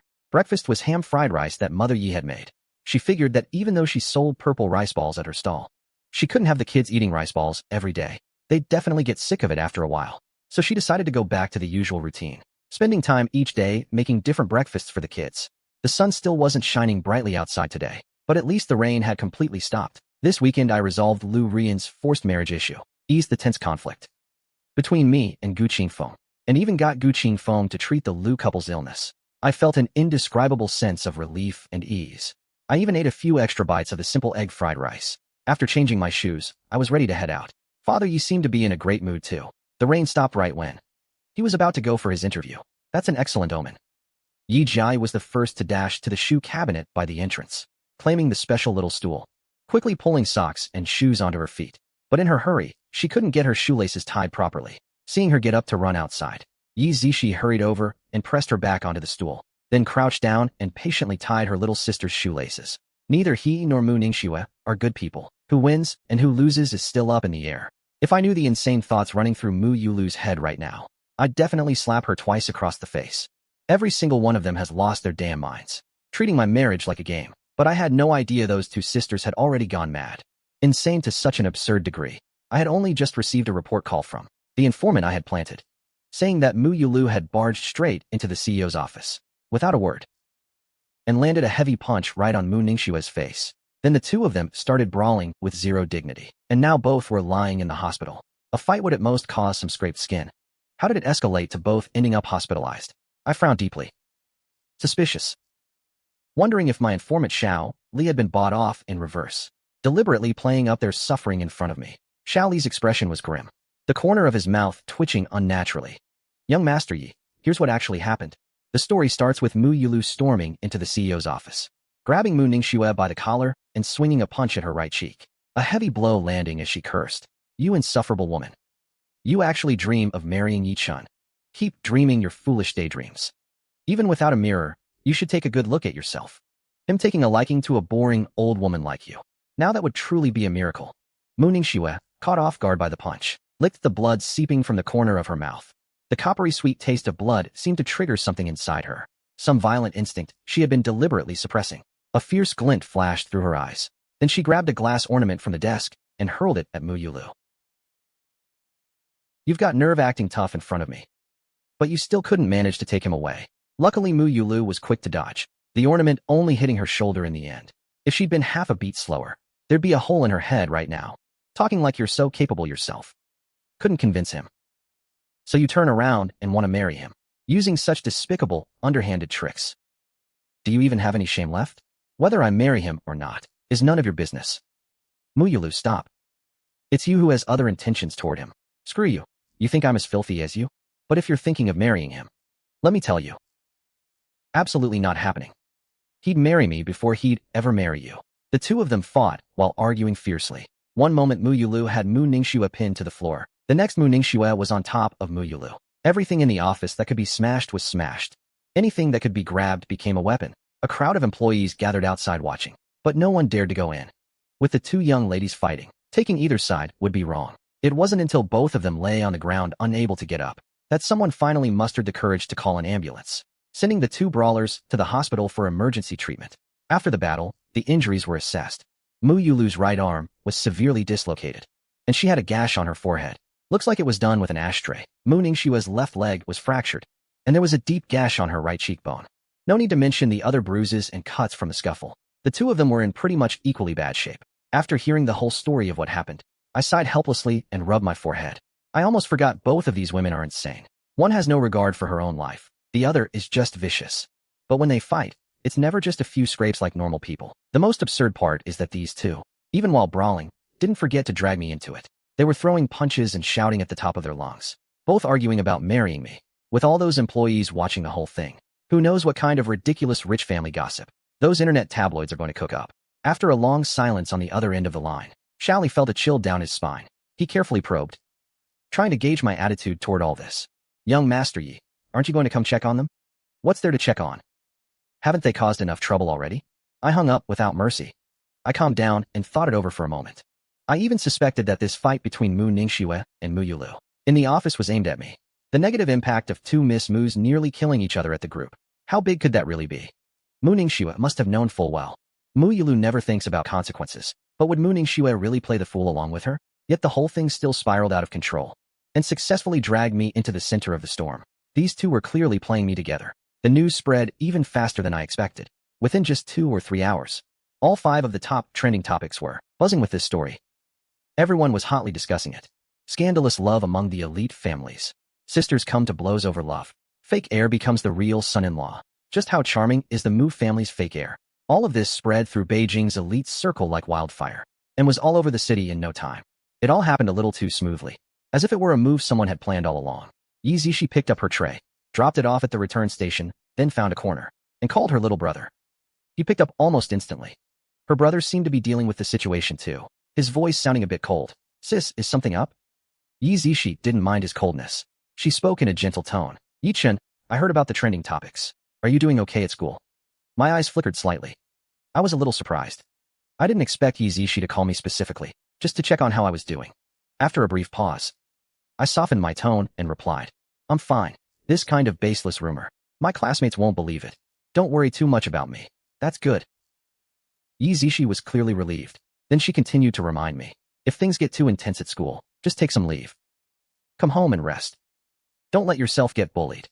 After hesitating for a while, I asked uncertainly, Sis, when you saw the trending topics, wasn't there anything else you wanted to ask me? Like why Mu Ningxue and Mu Yulu fought over me, or whether they really want to marry me, or whether I had any deliberate scheme in all of this. Ye Zishi chuckled softly on the other end. Of course I trust you, sis. As long as you're okay, that's all that matters. Nothing else is important to me. Besides, didn't you say it yourself? The Mu sisters are both crazy. Don't pay attention to what they said. I couldn't help but burst out laughing. I've only been with the Yi family for a short time, and we don't know each other that well yet. Ye Zishi's trust in me was completely unreasonable. A total, unreserved blind faith. Sis, you go ahead after school this afternoon. I'll make my way back later. Don't wait for me for dinner. Okay, you be careful. Message me when you're almost home. I'll come pick you up at the gate. These kinds of cheap tricks are a dime a dozen in Beijing's elite circle, and everyone's long since used to them.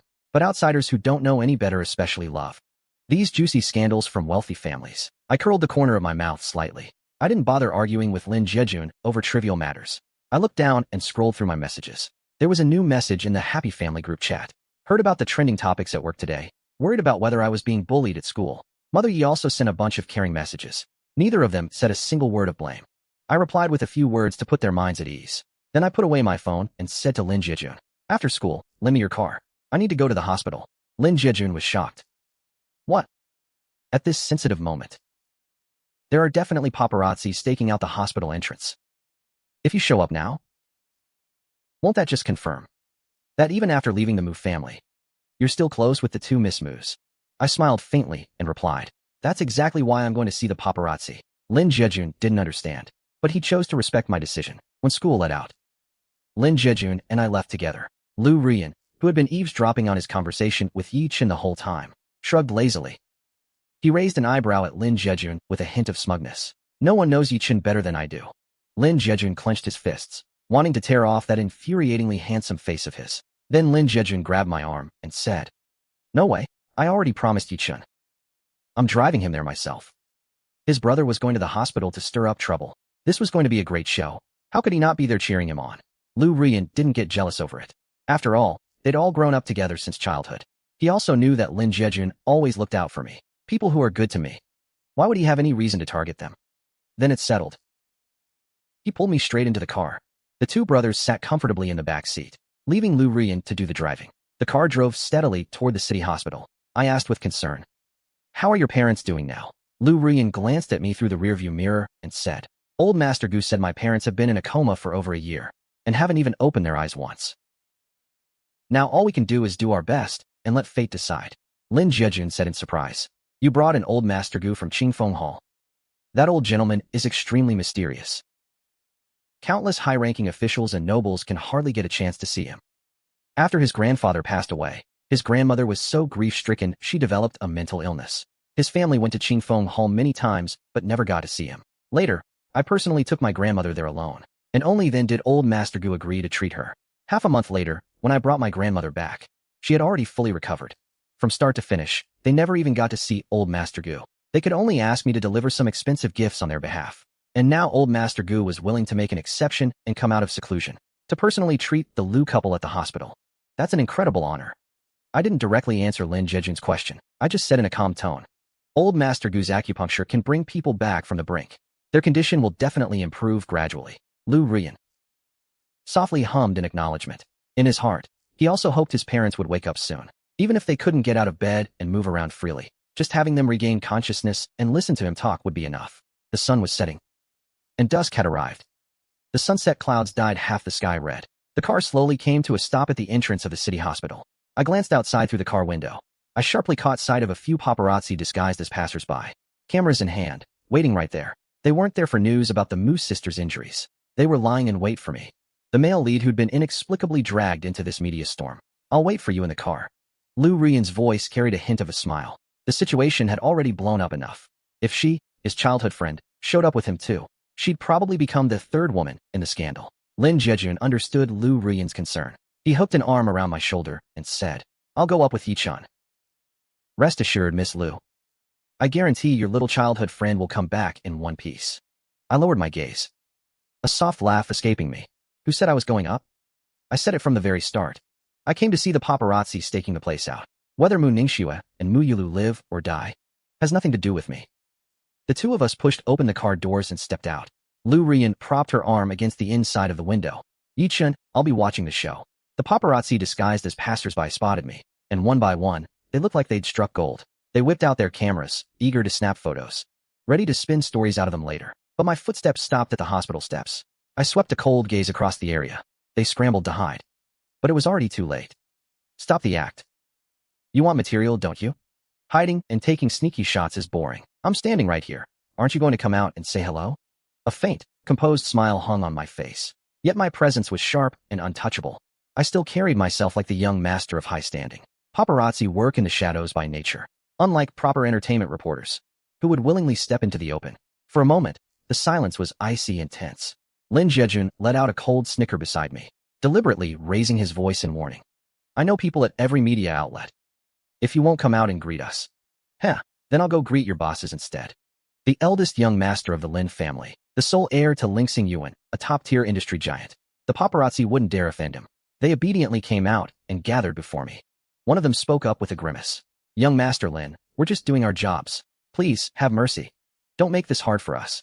Hey, it's got nothing to do with me. Lin Jejun raised a hand to cut off their pleas, then glanced at me, calm as ever, and continued. I'm just here to back up my brother today. Hearing this, they all turned to look at me again. I curved my lips slightly and said calmly, you wanted news material, right? The moment those words left my mouth, they understood instantly.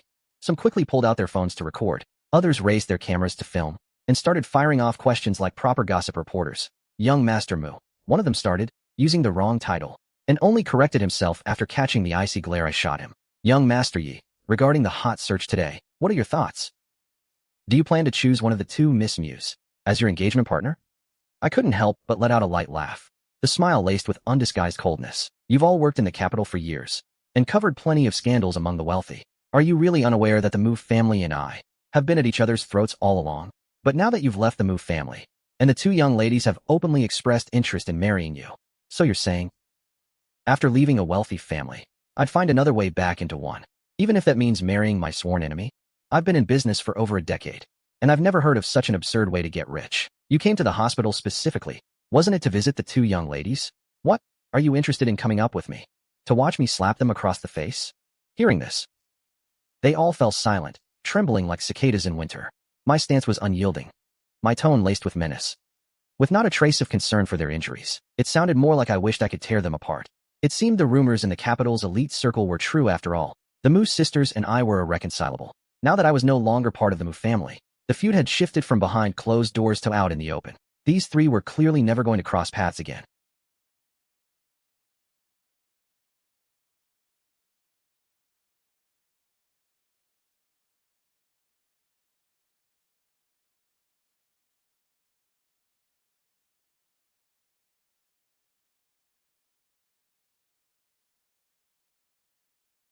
And all of them were ruthless to the core. Once this interview clip was uploaded, it shot straight to the top of the hot search.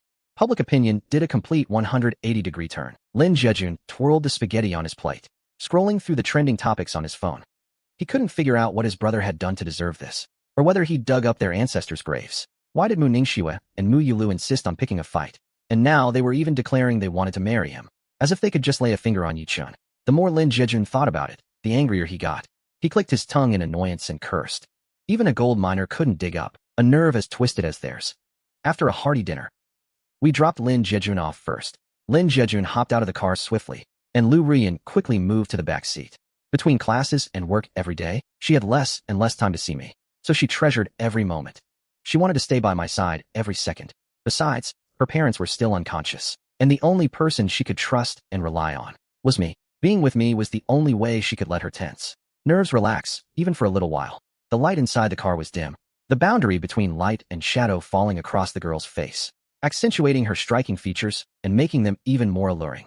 Thin lips, a straight nose, deep, expressive eyes, and a jawline sharp and handsome as a blade. After admiring this stunning face, I didn't miss the deep exhaustion in her eyes. My voice was light but carried genuine concern. Been busy lately? Lu Ruyan rubbed her brow wearily and said, "It's manageable. Ruiming's chips came in just in time, so the board has quieted down a bit. But, the Lu family business is a lot to handle, and I can't fall behind on my university courses either. It's hard to be in two places at once." Despite the major upheaval at home, he still couldn't afford to give up his studies. A solid degree would protect him from being used as ammunition by others later on. With Xiao Yinqing helping with the Lu family affairs, Lu Ruyan could manage a little spare time to handle her heavy course load. Luckily, she'd taken economics as an elective at Shanghua, and having grown up around business, she could keep up with her exams in the shortest time, without letting work get in the way. The Lu Group was, after all, the Lu family's enterprise, built by uncle and aunt over half a lifetime. As an outsider, I really shouldn't interfere. Don't worry about Ruiming's affairs. Make sure you rest properly. Uncle and aunt haven't woken up yet. If you run yourself ragged too, who's left to take charge of the Lu Group? The elite circle is full of people who pay lip service and kick others when they're down. I've seen too many of those underhanded tricks. The Lu Group was founded by Lu Zhiheng and Mother Lu, and they happened to ride the wave of the tech era. In just a few years, it grew from a small company into a major conglomerate, successfully climbing into high society. The minor shareholders who'd thrown in a little money back then were now directors of the Lu Group and had started baring their claws, strutting around with arrogance, riding on a trivial favor. They coveted the Lu Group's profits, itching to take the chairman's seat, eager to seize control of the group's real power and make a name for themselves in the capital circle. With Lu Zhiheng and Mother Lu struck down, only Lu Ruyan, a young woman, was left to hold things together. So many people wanted to drag her down from her position. Add to that fierce industry competition, and plenty of rivals were hoping to see the Lu Group collapse. Right now, it was a pack of wolves circling their prey. She really couldn't hold on alone. Ruyan had never touched the Lu family business before. If Lu Zhiheng hadn't had the foresight to groom Xiao Yinqing as her assistant, after 2 years, the Lu Group would have been carved up long ago. 2 years ago, when I learned I wasn't the Mu family's biological son, I founded Ruiming Technology with Lu Ruyan. I held 70% of the shares, and Lu Ruyan invested for 30%. It was the safety net I'd built for myself, and a stepping stone for Ruyan. Technology was advancing at breakneck speed, and the Lu Group couldn't afford to stagnate if it wanted to thrive. So I poured massive funds into R&D, all focused on chip technology. Once new technological breakthroughs were made, I could use Ruiming Technology to stay in the capital's elite circle and continue as the Mu family's eldest young master. The Lu Group had formed a partnership with Ruiming Technology. It also allowed Ruyan to establish a firm foothold in the Lu Group. But things changed so quickly. The Lehigh Group developed the new chip first, and then Mr. and Mrs. Lu suddenly met with an accident. Lu Ruyan took over the Lu Group ahead of schedule. She was constrained by the Lehigh Group at every turn. Luckily, I had the foresight to establish Ruiming. Our new chip development was a success. We smoothly secured a partnership with the Lu Group. Ruyan stabilized her position in the Lu Group's internal strife. Thank you. Lu Ruyan's body swayed slightly. She gently leaned her head against my shoulder. It was rare for her to relax like this. I softly stroked her hair. I should be the one thanking you. It's you I should thank. The Mu couple never really cared about me. I had no resources and no connections. I couldn't make a name for myself in Beijing's elite circle. Even with the title of young master of the Mu family, I was always like a manipulated puppet. I never had the right to choose my own life. It was Ningxue and Ruyan who supported me all the way. With the two of you helping me, one openly and one in secret, I was able to meet the influential figures in the circle and learn to invest and manage my own businesses. Otherwise, when the truth about the fake heir came out, I doubt I would have been able to stay so composed. I would have been at a loss, pushed around by fate. Oh, by the way, I'm going to visit old Master Sigh this weekend. He said he wants to cook personally. He asked if you'd like to come with me. Old Master Sigh has been living in seclusion in the mountains for so many years. Now that he's finally moved back to the city, as a younger generation, I definitely should go pay my respects. But I need to go back to school this weekend. I might not be able to make it until evening. That's fine. He's inviting you over for a meal anyway, as long as you can make it in time for dinner. Thinking about meeting that old senior, Xiaoling, Lu Ruyan couldn't help but laugh. Every time we meet, he always likes to pull us into long conversations, as if he's trying some kind of reverse psychology. Too bad it never works on us. At the hospital, Mu Yulu's injuries hadn't fully healed yet. Her arm was wrapped in gauze, suspended in a sling, and she'd gotten a concussion from the blow to her head. Once she felt well enough that the dizziness passed, she immediately ran to the next room to find Mu Ningxue. Mu Ningxue wasn't in much better shape. She was lying quietly in bed, recovering. Her left leg was in a cast, propped up high. Even so, she never stopped working. The small table on the hospital bed was pulled out. She was looking down, reviewing company documents. Seeing Mu Yulu storming in furiously, everyone in the room was startled. They quickly rushed forward to stop her. Second miss, the eldest miss is already injured this badly. Surely your anger should have subsided by now. Yes, second miss. The entire group is waiting for the eldest miss to be discharged. They need her to come back and take charge. If you still have resentment, why don't you hit me a few times to let off steam? Mu Yulu shoved the people blocking her aside, pointing at her own bandaged head. He really hit hard. I almost got beaten into a vegetable.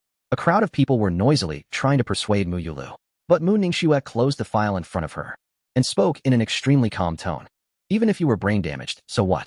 You were already a brainless fool to begin with. Mu Ningxue, Mu Yulu exploded on the spot. She made a move as if to charge over and start another fight. The others quickly formed a human wall to stop her. Second miss, your injuries haven't healed yet. Please don't act on impulse. After being persuaded earnestly by everyone for a while, Mu Yulu barely managed to suppress her anger. She stared intently at Mu Ningxue. For the sake of the Mu group, I won't hold this against you this time, but you have to compensate me.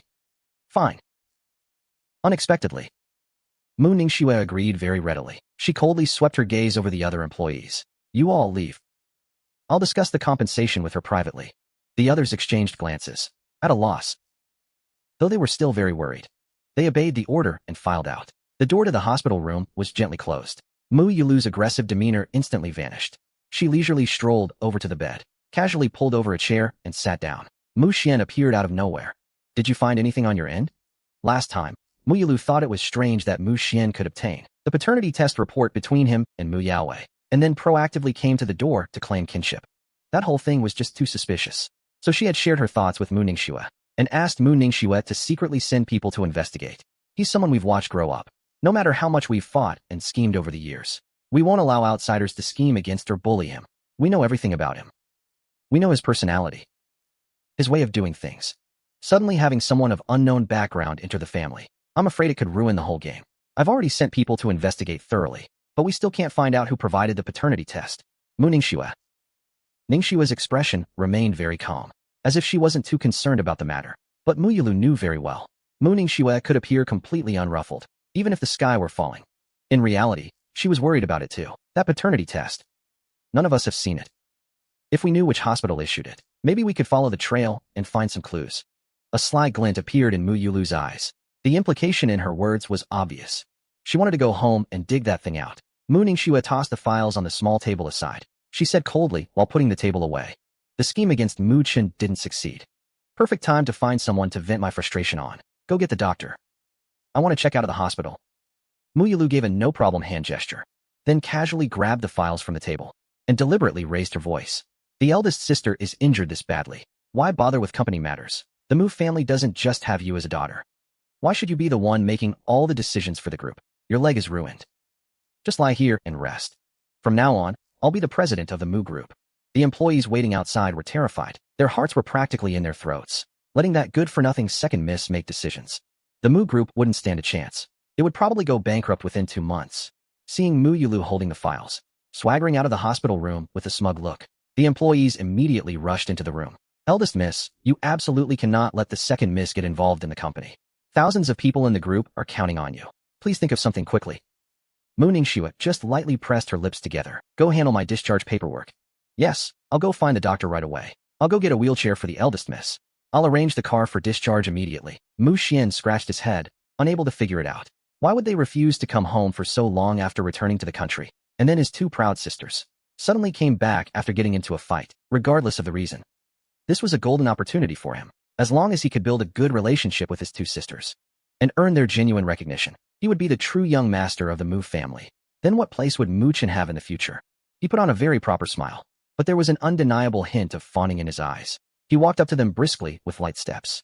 Eldest sister, second sister, how are you two recovering? Mu Ningxue just gave him a cold, sidelong glance, showing no intention of responding.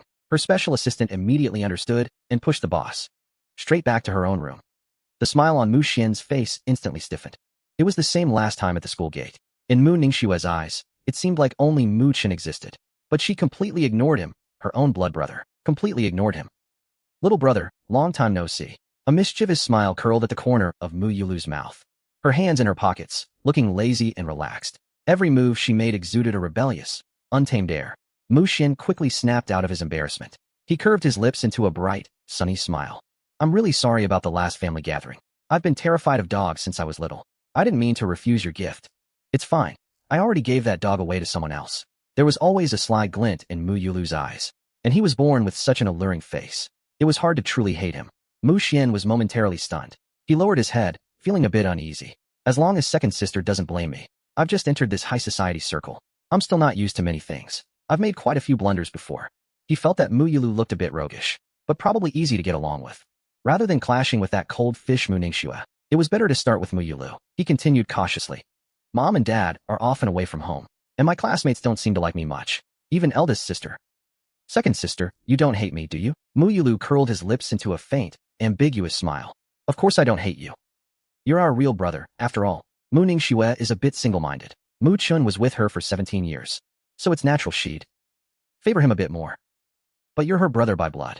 As long as you know how to please her, she'll eventually accept you sincerely. Mu Xian's eyes lit up instantly. He looked at Mu Yulu with anticipation. Really? Then second sister, can you help me? She and I have never gotten along. If I help you, it'll only make her dislike you more. Mu Yulu paused deliberately. A playful glint flickered in his eyes. He continued unhurriedly. But since you're my brother, I do want you to fit into the family soon. Mu Ningxue usually likes collecting calligraphy and paintings by famous artists. I heard that the master Xie, who's been in seclusion for years, has recently moved back into the city. If you could get one of his paintings and give it to her, eldest sister would definitely change her opinion of you. Xie, as one of the country's top traditional Chinese painters, holds immense prestige in the art world. News of his move to the city spread like wildfire. Suddenly, everyone in Beijing's elite circle was searching for him, trying to find his new residence. The old master had been living in seclusion in the mountains for so many years. Now that he'd suddenly moved back to the city, wealthy families were practically tripping over themselves to visit him, expressing their admiration for art and their deep respect for the old master. Maybe they could even score a few precious paintings. The more expensive and rare the item, the more they felt it was worth pursuing. People like them never lacked money. Money alone could no longer satisfy their vanity. Hanging a few hard-to-get paintings at home not only showcased their refined taste, but also subtly displayed their family's power. And yet, Xie happened to become my close friend across generations. If Mu Xian went through all that trouble to find his new home, only to be ruthlessly kicked out, that scene would be quite entertaining. This suggestion from Mu Yulu was purely toying with Mu Xian. Too bad this was only their third meeting. How could Mu Xian possibly know what this mischievous second sister was really plotting? He genuinely thought Mu Yulu was giving him advice. He nodded happily in agreement, beaming with joy. Overjoyed. Thanks, second sister. I'll go find Master Xie right away. Mu Yulu watched Mu Xian's cheerful retreating figure. His expression instantly turned cold. He'd just said he didn't get along with Mu Ningxue. Why would he genuinely give him advice? What an idiot. No fun at all. His IQ is nowhere near Mu Chen's. Only smart people are fun to fool. Mu Yulu turned to look at the attendant waiting nearby. The latter quickly stepped forward. He lowered his voice and asked, "Where did you put that paternity test report Mu Xian brought with him?" Mu Xian excitedly returned to his room. He eagerly picked up his phone to send a message. He sent a message to a contact saved as Qingha. Bro, I heard eldest sister likes calligraphy and paintings. I want to buy a Xie Ling painting to give her. Do you think this will work? Qinghe replied quickly. You do need to build a good relationship with her. Otherwise, Mu Chen could come back to the Mu family anytime and take your place. I'll help you find Xie Ling's new residence. Good luck. Early Saturday morning. I changed into a casual outfit. All set, I headed out to visit Master Xie. The Ye family members were all busy with their own things. Ye Zishi had to rush to the film set. Father Ye had already left for work early. Mother Ye was at the market, running her stall.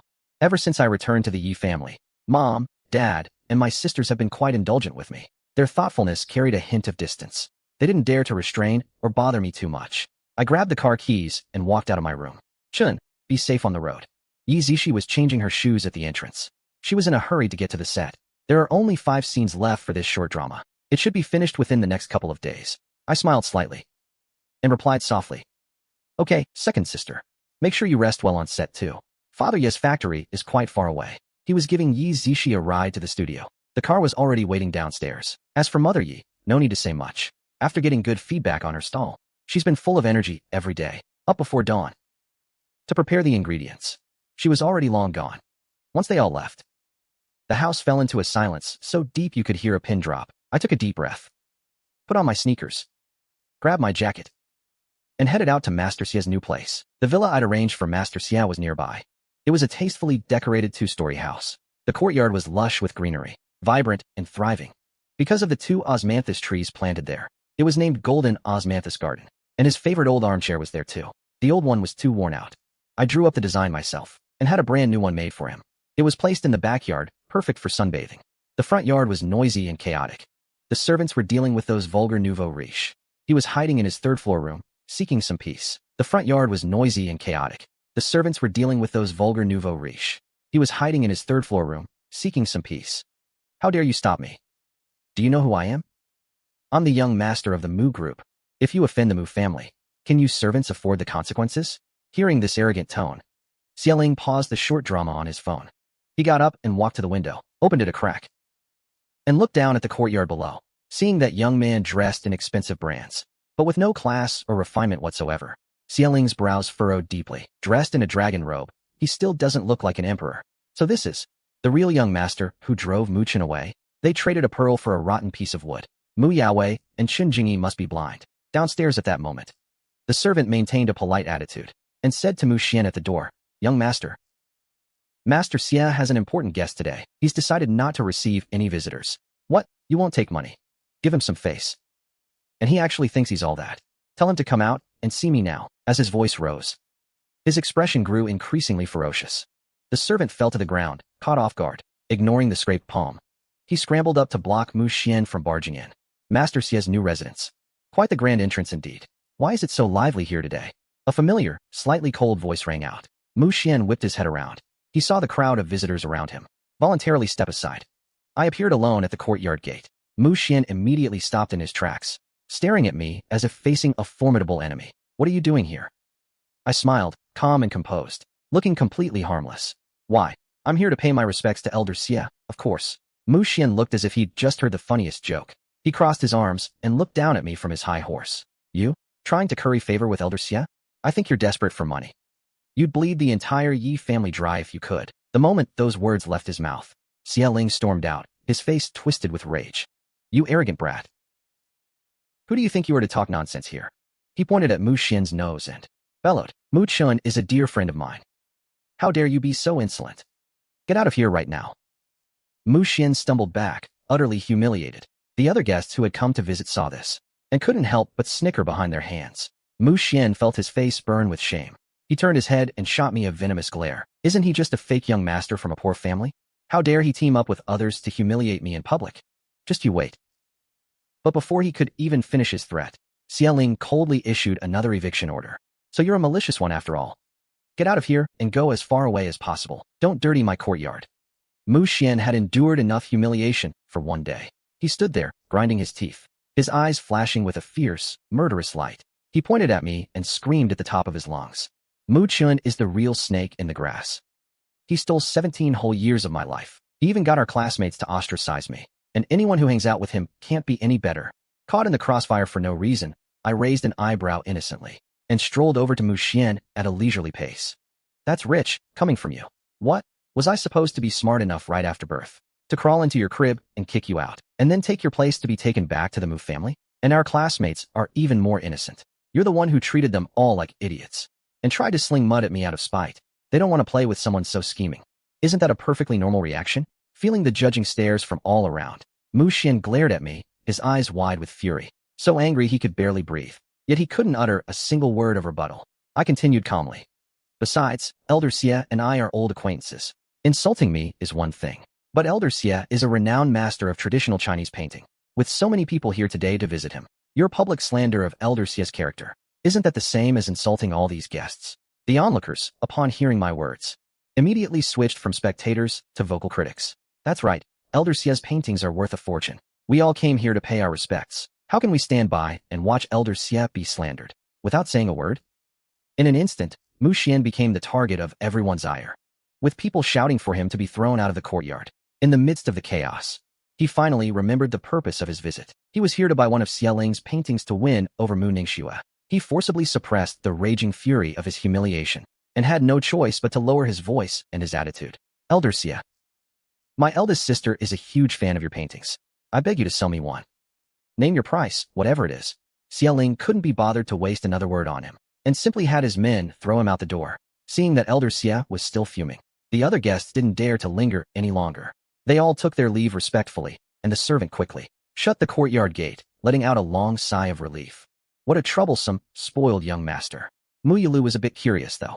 Mu Xian may hold the title of young master of the Mu family, but he has no power or connections in Beijing's elite circle. How did he manage to find Xie Ling's address so quickly? It seems whoever is secretly helping him behind the scenes is definitely not someone to be taken lightly. Xie Ling turned around, his face beaming with joy as he pulled me inside for tea. Ah, Xiaochen, finally found the time to visit this old bones of mine, have you? Elder Sigh, I know you just moved and must be swamped with matters, so I brought some fine tea specially to pay my respects. I smiled and handed the tea leaves over. Xie Ling's eyes crinkled into a happy smile, and he ordered a servant to boil water for tea immediately. The old and the young entered the tea room to catch up. The servant couldn't help but remark on the side. It's been a long time since I've seen Elder Sigh this happy. I let out a soft chuckle and turned my gaze to the servant beside me. You scraped your hand earlier, didn't you? Go get the first aid kit. I'll put some medicine on it for you. The servant was pleasantly surprised and waved her hands repeatedly in refusal. No need to trouble yourself, sir. It's just a minor scrape. I'll just disinfect it myself. I tilted my head slightly and said with a gentle smile, if you don't take care of it properly, it could easily get infected. And if the wound gets inflamed, how will you be able to take good care of Elder Sigh? I'm not that scary, am I? The young man stood tall and straight, with handsome, refined features, his facial contours as perfectly sculpted as if carved by celestial hands. When he smiled, his peach blossom eyes curved slightly, warm and gentle like the sunshine. He was kind and approachable, yet carried an innate aura that inexplicably inspired trust from the bottom of one's heart. The servant was momentarily stunned by the sight, and it took her a dazed moment before she went to fetch the first aid kit. The servant was, upon closer inspection, just a young woman in her early 20s. Even though she had met me several times before, facing such an exceptionally handsome young man like me, she still couldn't help but feel extremely shy. I held a cotton swab with my cool, slender fingers and applied the medicine to her wound. Her face was already as red as a boiled shrimp. She thought to herself, this young master is so well-mannered and poised, and has such a handsome face. He's clearly a young master born with a silver spoon, yet shows no sign of arrogance or bad temper. Instead, he's down to earth, gentle and kind. He'd be the center of attention in any circle. If only she could achieve something great in the future. Would she have a chance for him to look her way a little more? I heard from Elder Sigh earlier that you really love making music. I held the cotton swab and carefully disinfected Shun Zhixia's wound. My expression and tone of voice both calm and detached. The casual topic I brought up wasn't too familiar, nor did it feel too distant. I always maintain a safe distance with people I don't know well, yet I can still put them at ease just enough. So there's no awkward silence, just like when I first arrived at the Ye family, with a topic to latch onto. Shun Zhixia did relax and answered, I do like it quite a lot, but maybe I'm just a bit short on talent. I've written a few original songs and went for auditions at record companies several times, but I never managed to pass the selection. Having the courage to try is already a great feat. Success never comes overnight. After applying the bandage, I neatly packed the medicine bottles back into the first aid kit, and when I looked up, a smile curved my lips. A soft, gentle smile. When I first started learning business, I also invested in a lot of losing ventures. I even have a money-losing project in my hands right now. Life is such a long journey. As long as you persevere and don't slack off, I believe you'll find success one day. Shen Jixia stared at me, mesmerized, her eyes sparkling and bright. She believed she would succeed one day too. I stood up and draped my jacket over my arm. All right, Elder Xia probably needs to rest for a bit. I still have some other matters at the company. I'll come visit again when I have some free time. Shen Jixia respectfully saw me to the door. The Lu Corporation officially signed a partnership agreement with Ruyan Technology. Not only did the entire Lu Corporation start bustling with activity, using the new chips for product development, but Ruyan also had a mountain of internal affairs to handle. Previously, all of it was dumped on Ruyan to manage. The day before yesterday, I saw dark circles under her eyes from exhaustion. So I had to step up and take responsibility as the one in charge. Watching my car drive away, Xiaoling couldn't help but let out a long sigh inwardly. His old eyes, which had seen countless people, could tell that this kid was tactful and smooth, adept at handling every situation. So perfect that one couldn't find a single flaw. But sometimes, being too perfect is in itself an indescribable flaw. Just like Mu Ningxue, who appears refined and elegant on the surface, but inside is entirely stubborn and unhinged. Once he got to know her, he realized this flaw came from the Mu family. The 3 children of the Mu family each had more extreme personalities than the last. Xiaoyan had always worried that the flaws within me would take root and grow as I matured, eventually leading me down an irreparable path. Fortunately, before I was completely twisted, I met the Yi family, such wonderful people, nurtured by the warmth of family love. I believe I will change. I'll come to love this world more than before. Over at the film set, Ye Zishi had changed into costume and finished hair and makeup, sitting quietly to the side waiting for his scene. Today the crew had scheduled 2 fight scenes, not the fake swordplay kind, but scenes where he had to take real hits for the plot. Looking at the script in his hands, Ye Zishi let out a quiet sigh. If he accidentally got hurt, his mother would definitely worry when he got home tonight. Sister Zishi. Hearing a familiar voice, Ye Zishi looked up, a bit dazed, and saw Lin Jejun, short-haired and full of energy, holding 2 cups of warm milk tea.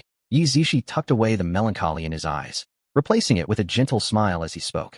Jejun, how did you end up here? Lin Jejun said with a bold, carefree demeanor. My winery is right nearby. I saw you walk into this lot today and figured you must be filming here, so I dropped by to see you.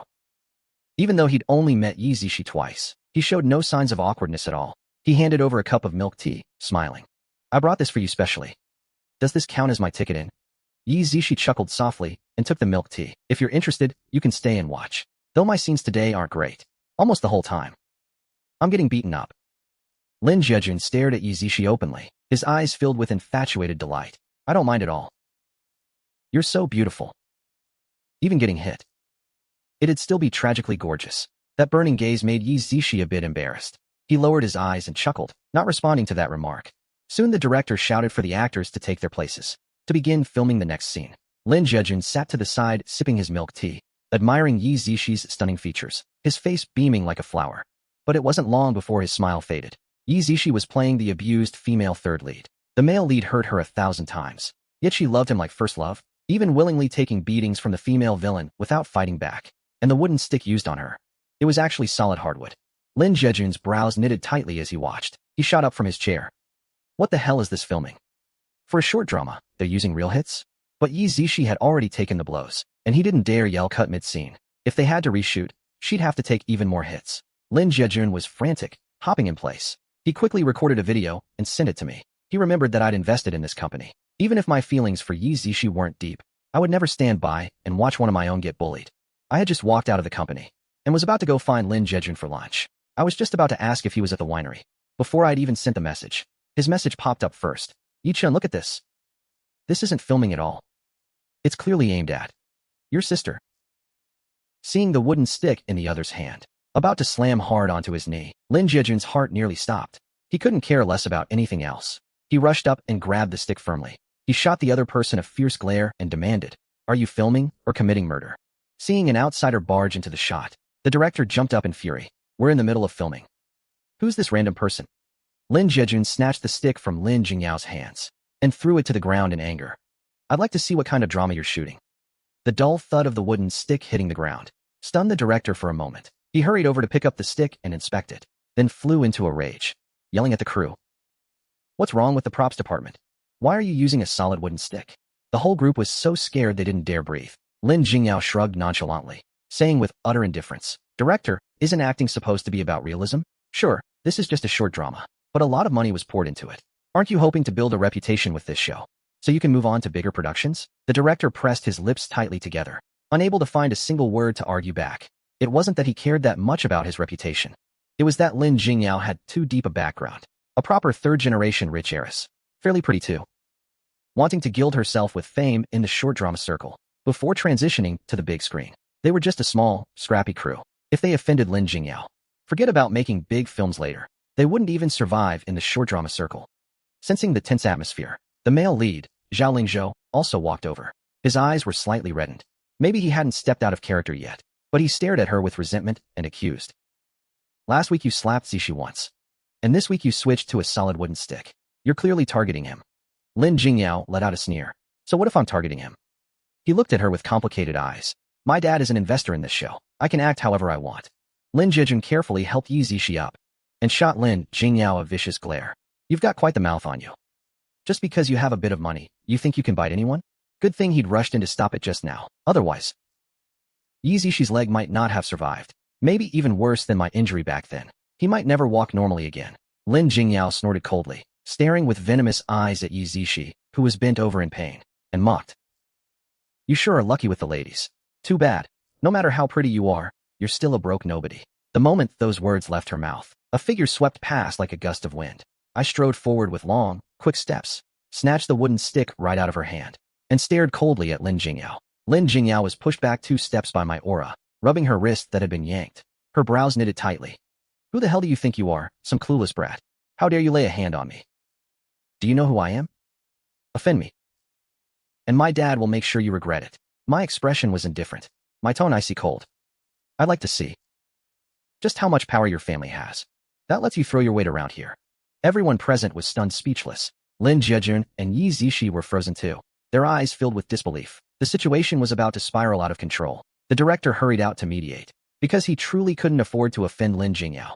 If the investor suddenly pulled out, the higher-ups would definitely come after him. Logically, when dealing with someone with connections like hers, knowing when to quit was the smart move. The director had assumed Ye Zishi was just a part-timer, who wouldn't dare provoke Lin Jingyao either. But before Ye Zishi could even say a word, I was the one who struck first. My voice cold as frost, sending chills down everyone's spine. My sister was deliberately targeted on this set. If this isn't properly accounted for, then you, director, your career is over. Though he didn't know who I was. The intense pressure radiating from me had the director breaking out in a cold sweat, thinking to himself, had he offended yet another big shot? An awkward, ingratiating smile spread across his face. Lowering his voice, he tried to coax in a gentle tone. Sir, please don't be upset.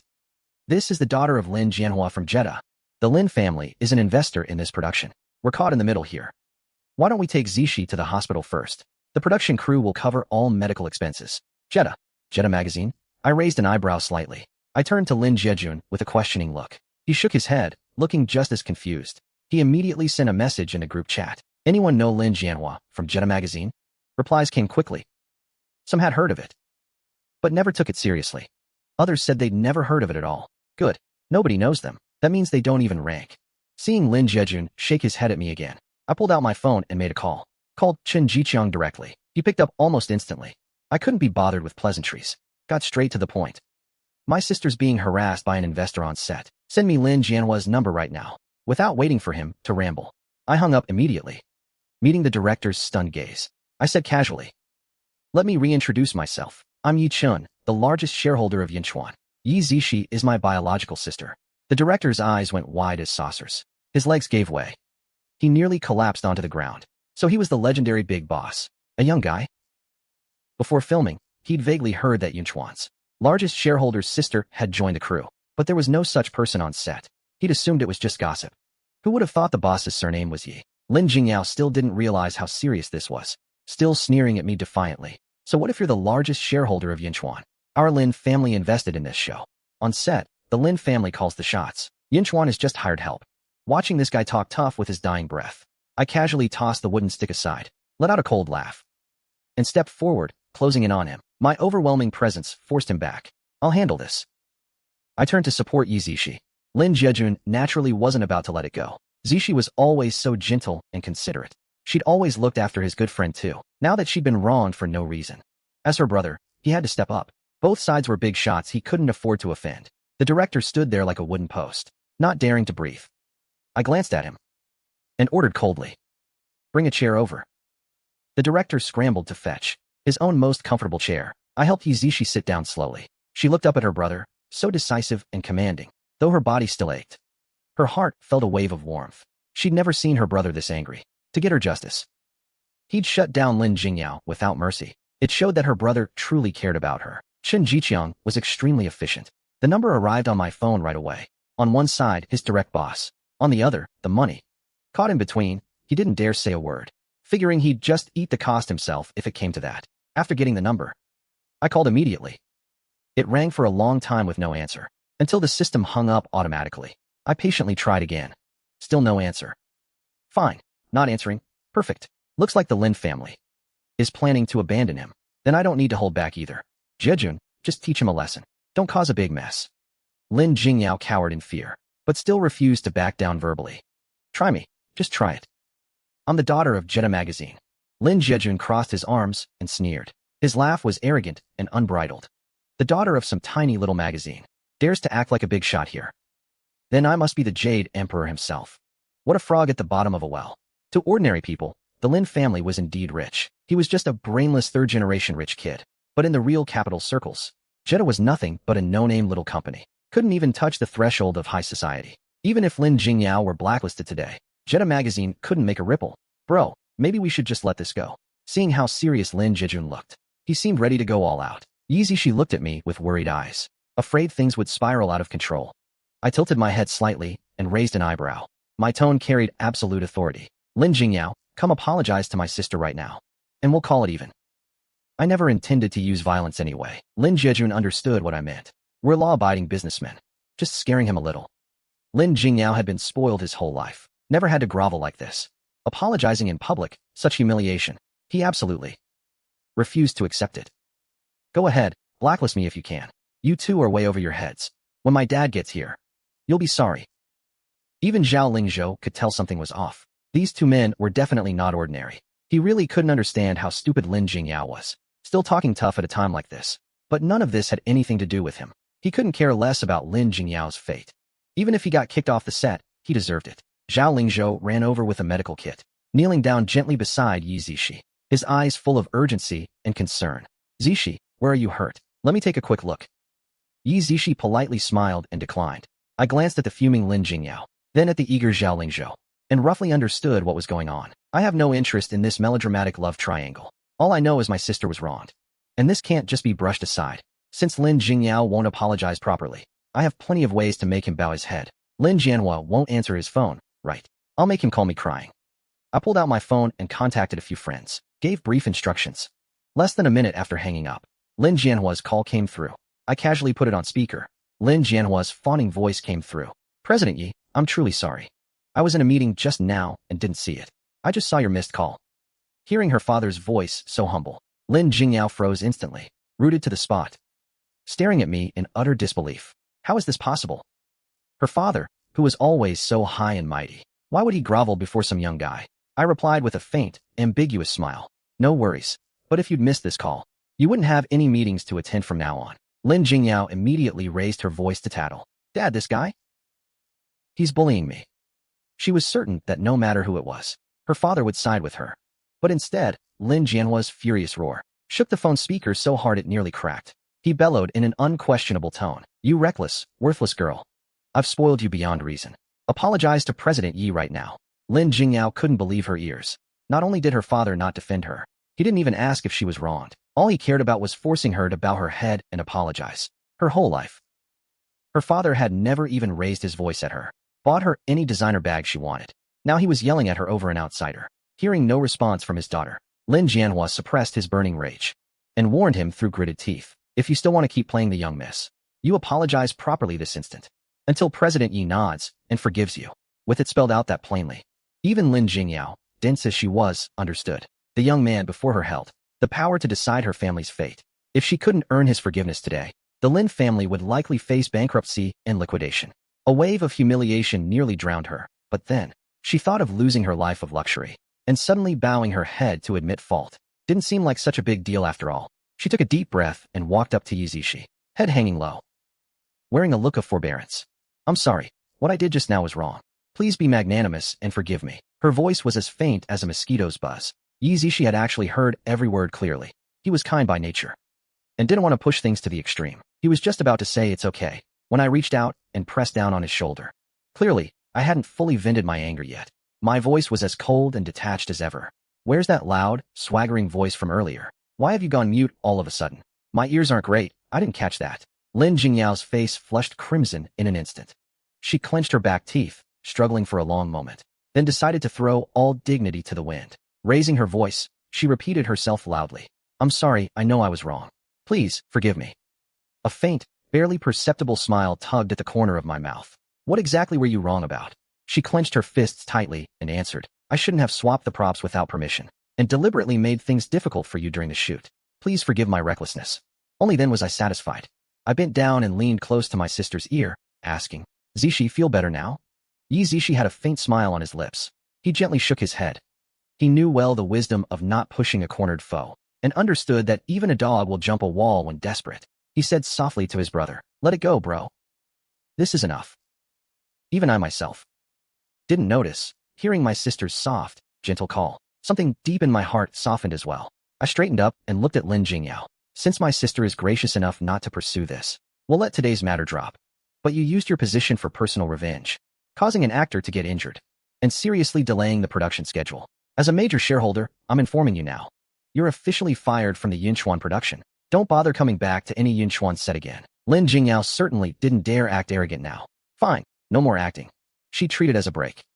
As long as she could protect the Lin family's assets, she'd still be that carefree, rich, third-generation heir. She could always find another path later.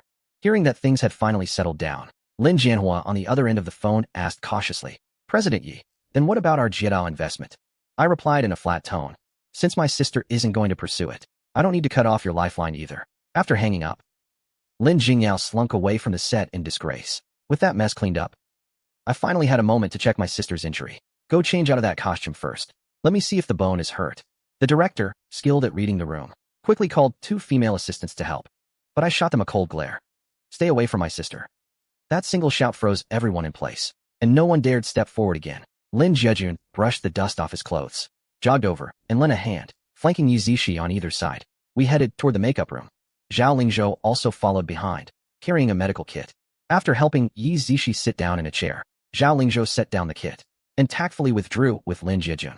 I locked the makeup room door from the inside and helped undo Ye Zishi's elaborate costume. It was only removing the outer robe, so Ye Zishi didn't feel awkward about it. He cooperated and slipped it off. Seeing how dark my expression had grown, Ye Zishi couldn't help but pinch my cheek.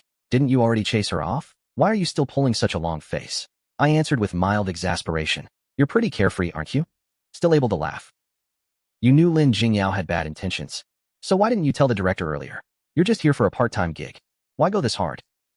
I seriously wonder if our family is missing a few screws. For a lousy $100 or so in extra pay, you put up with all this humiliation without saying a word.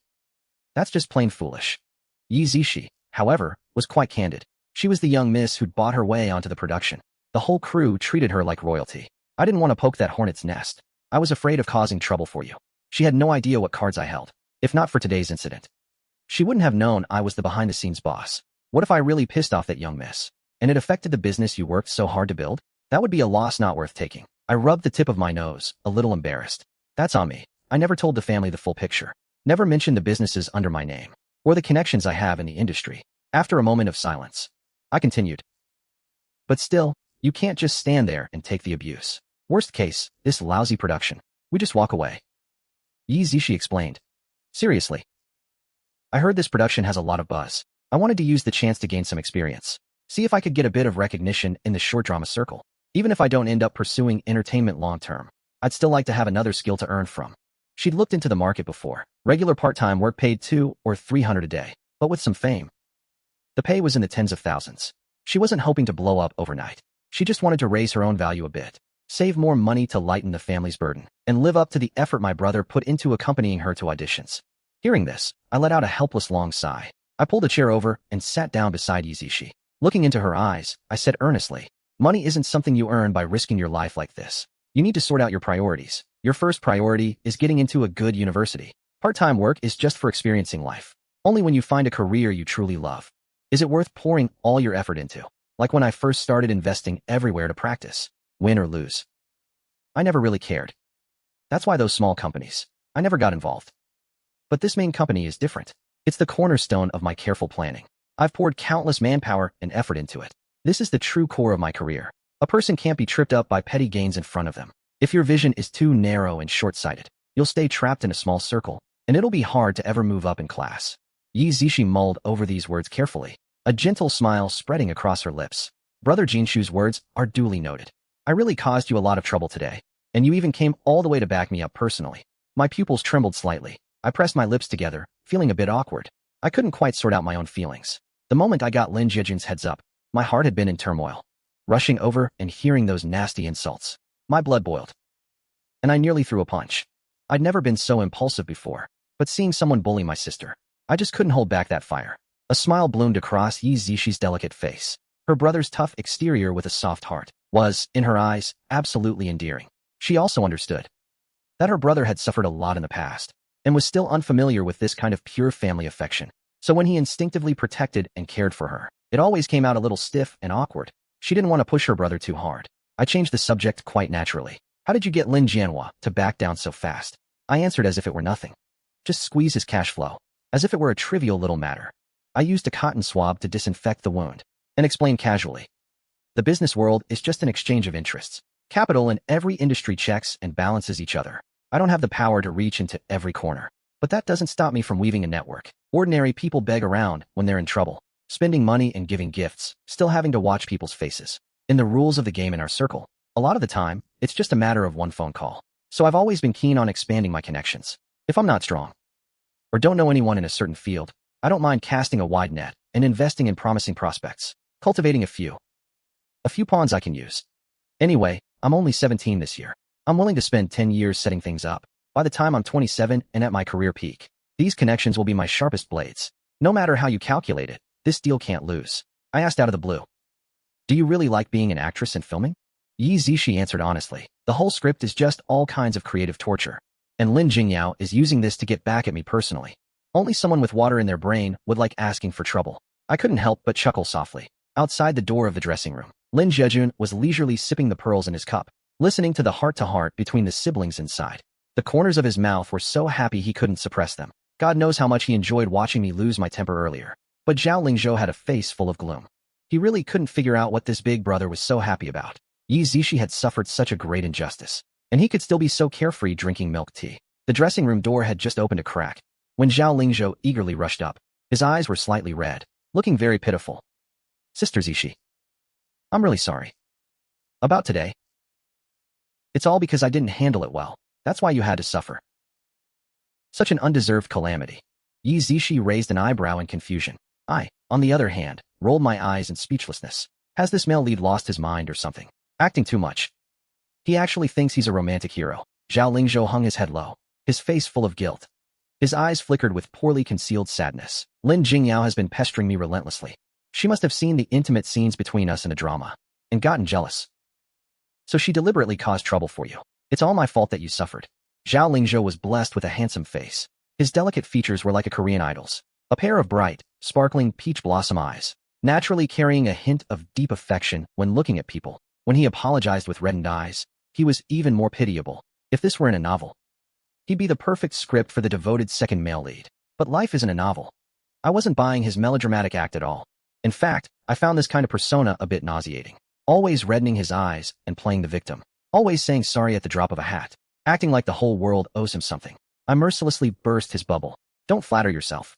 My sister didn't swallow her pride for your sake. I only care about the underlying logic of things, regardless of Lin Jingyao's motives. Ye Zishi took the job just for the work, because she wanted to earn that money herself. This whole thing was only ever about the perpetrator and the victim. It has absolutely nothing to do with Zhao Lingzhou. Zhao Lingzhou anxiously wanted to explain something. He was afraid I'd develop a prejudice against him because of this. But I didn't even give him a chance to speak. I shut him up directly with my words. Stop. Don't say all that useless stuff. My sister isn't even a casual friend of yours. This whole mess has nothing to do with you. I really don't get why you're butting in. Anyway, my sister isn't coming back to this set. If you're just after a word of forgiveness, to feel better, fine, then on my sister's behalf, I forgive you. Don't come bothering us again. Zhao Lingzhou was completely stunned in place. His heart felt like a overturned spice rack, bitter and uncomfortable. He fidgeted with his hands nervously, choked up, unable to utter a single word for a long time. All his explanations were blocked in his throat by me. Actually, he didn't have any bad intentions. He just simply felt guilty. After all, if Lin Jingyao hadn't had it in for him, Ye Zishi wouldn't have suffered for nothing. Unlike my sharp-edged personality, Ye Zishi always has a gentle temperament. Seeing Zhao Lingzhou in such an awkward position, she kindly offered a few soft words of comfort. My brother is blunt. Don't take it to heart. This really isn't your fault. You should get back to your work. Even though he knew Zhao Lingzhou meant well, Lin Jiejun was also tired of this melodrama. He handed his milk tea to Ye Zishi. Sister Zishi. Come on, let's go sit at my winery. I've already arranged for lunch to be prepared. The three of us exchanged smiles and turned to leave, leaving Zhao Lingzhou alone, bewildered in the wind. When the director saw Ye Zishi come out in her changed clothes, he immediately greeted her with a beaming smile. Zishi, is there anywhere else that feels uncomfortable? Go to the finance department to get reimbursed for the medical expenses. Ye Zishi maintained a polite but distant smile, knowing full well in her heart that all his words were said only because of her brother's sake. I gently took my sister's arm and lowered my voice to ask her opinion. Are you still planning to continue filming this lousy show? Ye Zishi nodded seriously. Since I've accepted it, I'll finish it. Consider it a proper send-off for my first project. I nodded in approval to show my support. But when my gaze turned to the director, it instantly turned cold and sharp. There was a serious filming accident today. The crew's props department is absolutely to blame. Replace everyone in charge of the props. If you have this kind of oversight again, your career as a director is over. The director quickly raised 3 fingers and swore, his tone so firm he almost bit his tongue. Rest assured, it will never happen again. The three of us walked out of the set side by side and strolled leisurely over to Lin Jiejun's winery. The winery had a rather elegant name. The storefront was moderately sized, not particularly large. Inside, 6 temperature-controlled wine cabinets were arranged. At the very back was a rosewood meeting table. At that moment, the table was already laden with delicious food. From the color and the exquisite plating, I recognized them as the signature dishes of Yindu Hotel. Lin Jiejun enthusiastically invited Ye Zishi to sit down. He rested his chin on his hands, smiling as he looked at her, and asked, Zishi, what kind of drink would you like? I have fresh squeezed grape juice, iced watermelon juice, and rich mango juice, fresh orange juice, and sweet sugarcane juice. Ye Zishi was stunned by his recitation of the menu. She twitched the corner of her mouth, a little amused. Your winery here is so upscale, but it sounds like a fruit shop downstairs. Lin Jiejun smiled, his eyes curving like crescent moons. Whatever you want to drink, I can make it appear for you. It's all pure, freshly squeezed. If it weren't for Ye Zishi's injuries, and it being her first visit to his treasured place, he would have definitely opened a bottle of Lafite to celebrate. Considering Ye Zishi wasn't interested in business, Lin Jiejun and I tacitly avoided those topics, keeping the conversation centered around the winery itself. The meal was filled with warmth and joy. Ye Zishi looked around curiously and asked, Is business at your winery doing well? Lin Jiejun swallowed the food in his mouth and explained, It's really just friends in the circle showing their support. Mainly, I have a few good channels. If a boss is looking for good wine, they ask me to find out. When it comes down to it, this business is all about the network. When people in the circle host banquets or engagement parties, or need gifts for holidays, they'll just come and haul away a few carloads from him. The wealthy circle has a huge demand for alcohol. His store's cash flow was still quite considerable, at least better than the hot pot restaurant he'd messed around with before. So, how much does the most expensive wine in your store sell for? Ye Zishi suddenly became curious. Lin Jiejun tilted his head back, carefully recalling. The most expensive one currently on the open market is 390,000. If you bosses want something even higher end, you need to put down a deposit and let me search abroad. Tens of millions poured into a single bottle isn't even rare. Ye Zishi's eyes went wide hearing that. Even during the Yi family's most glorious days, he'd never seen a 390,000 bottle of wine, let alone those astronomical multi-million bottles. I couldn't help but let out a soft laugh to reassure him. Don't let his exaggerated numbers scare you. We usually only drink ordinary aged wine. Those tens of millions ones are purely for appreciation. Even the wealthiest top-tier tycoons, who opens a tens of millions bottle just to quench their thirst at a casual meal. Ye Zishi was stunned for a few seconds, then was amused by his own expression. After we'd eaten and drunk our fill, I stood up with Ye Zishi to take our leave. Zishi, tonight I'm taking Jai to see Elder Xia. There will be a few business partners there too. I'm afraid you'd feel out of place if I brought you along. So let me drop you home first so you can rest. Okay, go handle your business. Ye Zishi was a girl with excellent tact. Elder Xia was her brother's close friend across generations, and also little sister Yi Jiai's first mentor. But someone as venerable as Elder Xia, you had to sound things out before visiting. Only after getting his consent could you finalize the plans. The car pulled up smoothly at the entrance of the neighborhood. I carefully helped him walk upstairs. Don't you dare let it slip that I'm injured. Otherwise Mom and Dad will worry themselves sick for nothing. I nodded knowingly and reminded him. Then be careful when you shower tonight. Those wounds absolutely can't get wet. I'll come back tonight and change the dressing for you. Ye Zishi patted my shoulder with pure affection, radiating a soft, warm glow. I was caught off guard by his gentle expression for a moment, then let out a silent sigh from the bottom of my heart. No wonder that kid Lin Jiejun spends all day staring at my sister with hard eyes, unable to look away. After saying goodbye to Ye Zishi, I stopped by the mall on the way to pick up some expensive gifts, and only then drove to Elder Xie's residence. Elder Xie was sitting in the living room savoring tea. I set the bags and packages I was carrying, all down on the rosewood coffee table. Seeing this, Elder Xie chuckled and teased. Oh ho, you brought me things too? These are all to honor this old man, right? I sat down on the comfortable leather sofa, taking the warm tea that Shun Jisha handed me. Couldn't very well show up empty-handed to freeload your meal. I picked out some top-quality cordyceps and fish maw. Remember to have your housekeeper make you some soup with them. And since tomorrow happens to be Mid-Autumn Festival, I brought you a box of mooncakes as well. Hearing there were delicious mooncakes, Elder Xie's eyes lit up, and he quickly pressed. Are they my favorite double yolk white lotus paste ones? I gave him a helpless look and reminded him. Your blood sugar hasn't been going down at all. You should cut back on those high-sugar sweets. But I did buy the flavor he'd been craving. Elder Xie cheerfully pulled out some fine pastries, all tea snacks I'd specially picked to suit his taste. These you can't eat to your heart's content. Jixia is here watching you. At most, 2 pieces a day to satisfy the craving. Elder Xie pouted, agreeing with a hint of grievance. Fine, fine. Not that old. But sure likes to boss people around, always forcing me to drink those bitter concoctions. We'd only been chatting for a short while when Lu Ruyan arrived, looking travel-worn. She was also carrying several exquisite gift boxes. Haha, Elder Xie. It's been so long since I came to visit you. Lu Ruyan greeted him with a practiced smile. Elder Xie put on his elder's airs and gave a cold snort. Oh, CEO Lu actually still remembers this old bones of mine? Lu Ruyan was amused by his demeanor. I came here specially to offer my humble apologies, didn't I? Elder Xie took the heavy gifts. A brand new, perfectly fitted high-end suit, a pair of comfortable, soft-soled handmade leather shoes, and wild ginseng, deer antler, dried sea cucumber, and such. Why is it all tonics that reek of medicine?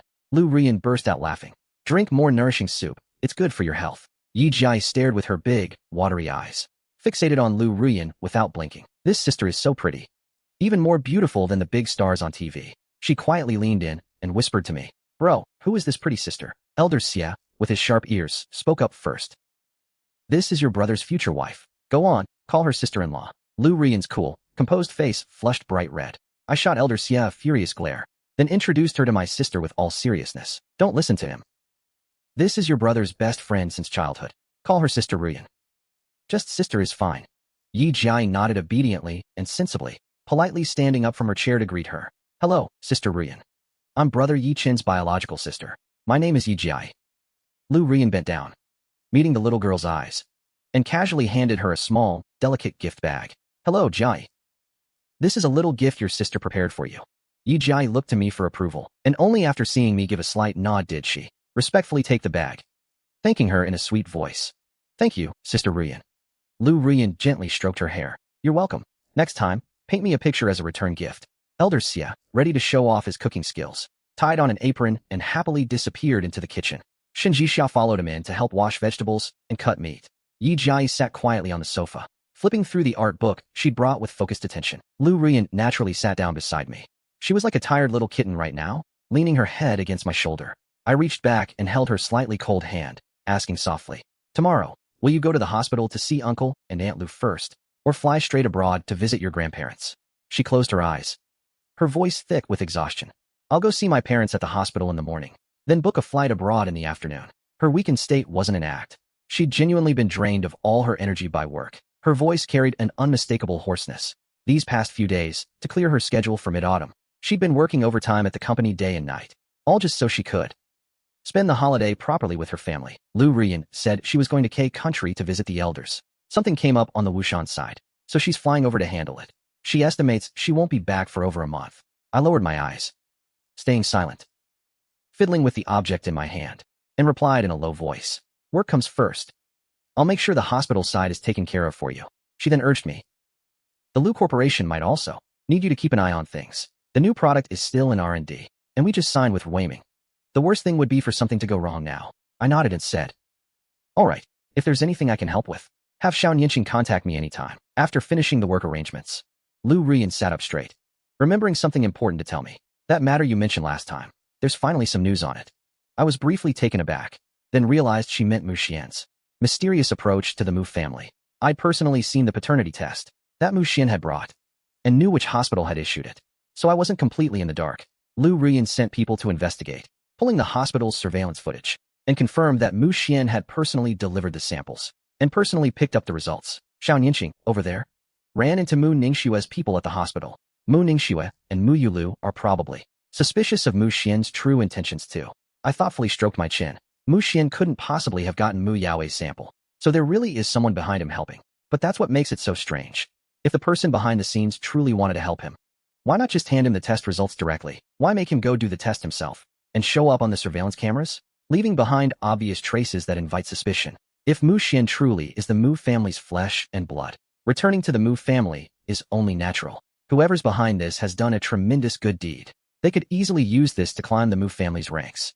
Why go through all the trouble of hiding it so deeply? Lu Ruyan took a sip of hot tea and said to me, earlier, I suspected you weren't simply switched at birth, but that someone had ill intentions and deliberately swapped you. But I sent people to check the hospital where you were born. Water under the bridge from over a decade ago. There's no trace of evidence left to find. He suddenly felt a strong sense of unease. His intuition told him this was far from simple, because babies born in the regular ward and babies born in the VIP ward could never be placed on the same floor. Whoever was behind this went to great lengths to swap us, moving me, who should have been in the regular ward, to the VIP suite on the top floor. What exactly was the other party after? Besides swapping a newborn baby, what real benefit could that bring them? This was all too complicated. I felt like my brain was about to overheat. This was harder to figure out than making investments. I simply stopped thinking about it. Since Mu Ningxue and Mu Yulu were also investigating, the truth would come to light eventually. If I can't figure something out, I don't bother dwelling on it. I figured I should save my brain cells and use them all on making money instead. Only money truly belongs to you. Lu Ruyan couldn't help but laugh. Young master, no need to worry about this. I'm willing to serve you through thick and thin. I shot back, feigning annoyance. Someone's been gone for over a month. Who exactly is serving whom here? Lu Ruyan reached out and hooked her arm around my shoulder, gently pinching my earlobe, her eyes brimming with unspoken tenderness. Our young master has worked so hard. I'll definitely bring you a big gift when I'm back. If you miss me, just call me anytime. I rolled my eyes at her and said with irritation, who's got the time to miss you? Stop flattering yourself. Lu Ruyan couldn't help but chuckle softly. Still the same old stubbornly honest guy. The food was soon brought to the table. It was rare for everyone to gather for a meal together, and even rarer for Lu Ruyan to come by today. Old Master Sigh specially opened a fine bottle of wine to celebrate. Shen Jixia and Lu Ruyan had a few drinks. Ye Chen and I could only stick to iced orange juice. Today, the Mu family was rarely all together. 432 was Mu Ningxue's private residence. She usually lived there alone. At that moment, Mu Yulu was sitting with her legs crossed, swirling a delicate wine glass in her hand, lazily seated across from her. Are you really not planning to bring Ye Chen back? Mu Ningxue lowered her gaze and took a sip of red wine. Though it was just a brief sentence, the meaning behind it was unmistakable. He goes by the surname Yi now. Mu Yulu frowned in displeasure, setting down her wine glass. Just because his surname is Yi, we're supposed to abandon him? We're just supposed to watch him live in that slum? You'd have him squeeze into a tiny room with others and take the bus to school every morning. He was our little brother for 17 years. Even if he wasn't showered with extreme affection in the Mu family, he was still raised in luxury and comfort. How can we just watch him suffer out there? He's delicate and used to the finer things. There's no way he can handle hardship. A memory suddenly flashed through her mind of seeing Mother Yi looking at me with utter adoration from afar. Mu Ningxue's gaze flickered slightly, but she quickly composed herself and said calmly, he has at least 3 properties under his name and over 5 million in liquid assets.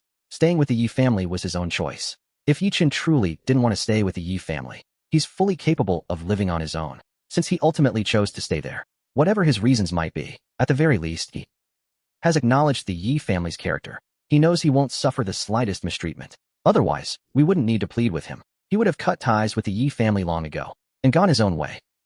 Mu Yulu ran her fingers through her hair in frustration, then closed her eyes wearily and let out a sigh. Fine, whatever, I can't be bothered anymore. He's grown his own wings now. It's really not our place to meddle. Lu Ruyan drove Ye Chen and me back. Just thinking about the way Shen Jixia looked at me made her feel a pang of jealousy in her heart. Even her tone of voice was thick with envy. Can you stop spreading your charm everywhere? My sense of insecurity is pretty strong, you know. I was stunned for a moment when I heard that. Then I burst out laughing. Your jealousy is completely baseless. I'm not close to Shinji Xia at all. I only added her to do business. He asked me while driving. Are you planning to help her out? I replied with a calm expression. First, let's hear what her songs are actually like. Then I'll decide whether to help. I have zero interest in Shinji Xia as a person. Listening to her work is to gauge her value, to assess whether she's worth my investment. I basically know everyone who's anyone in Beijing's elite circle. My holdings span nearly every industry, but that's not enough for my personal ambitions. Now I want to make money in the entertainment industry. Shinji Xia is my first prospect. Ruyan heard this and let out a helpless sigh.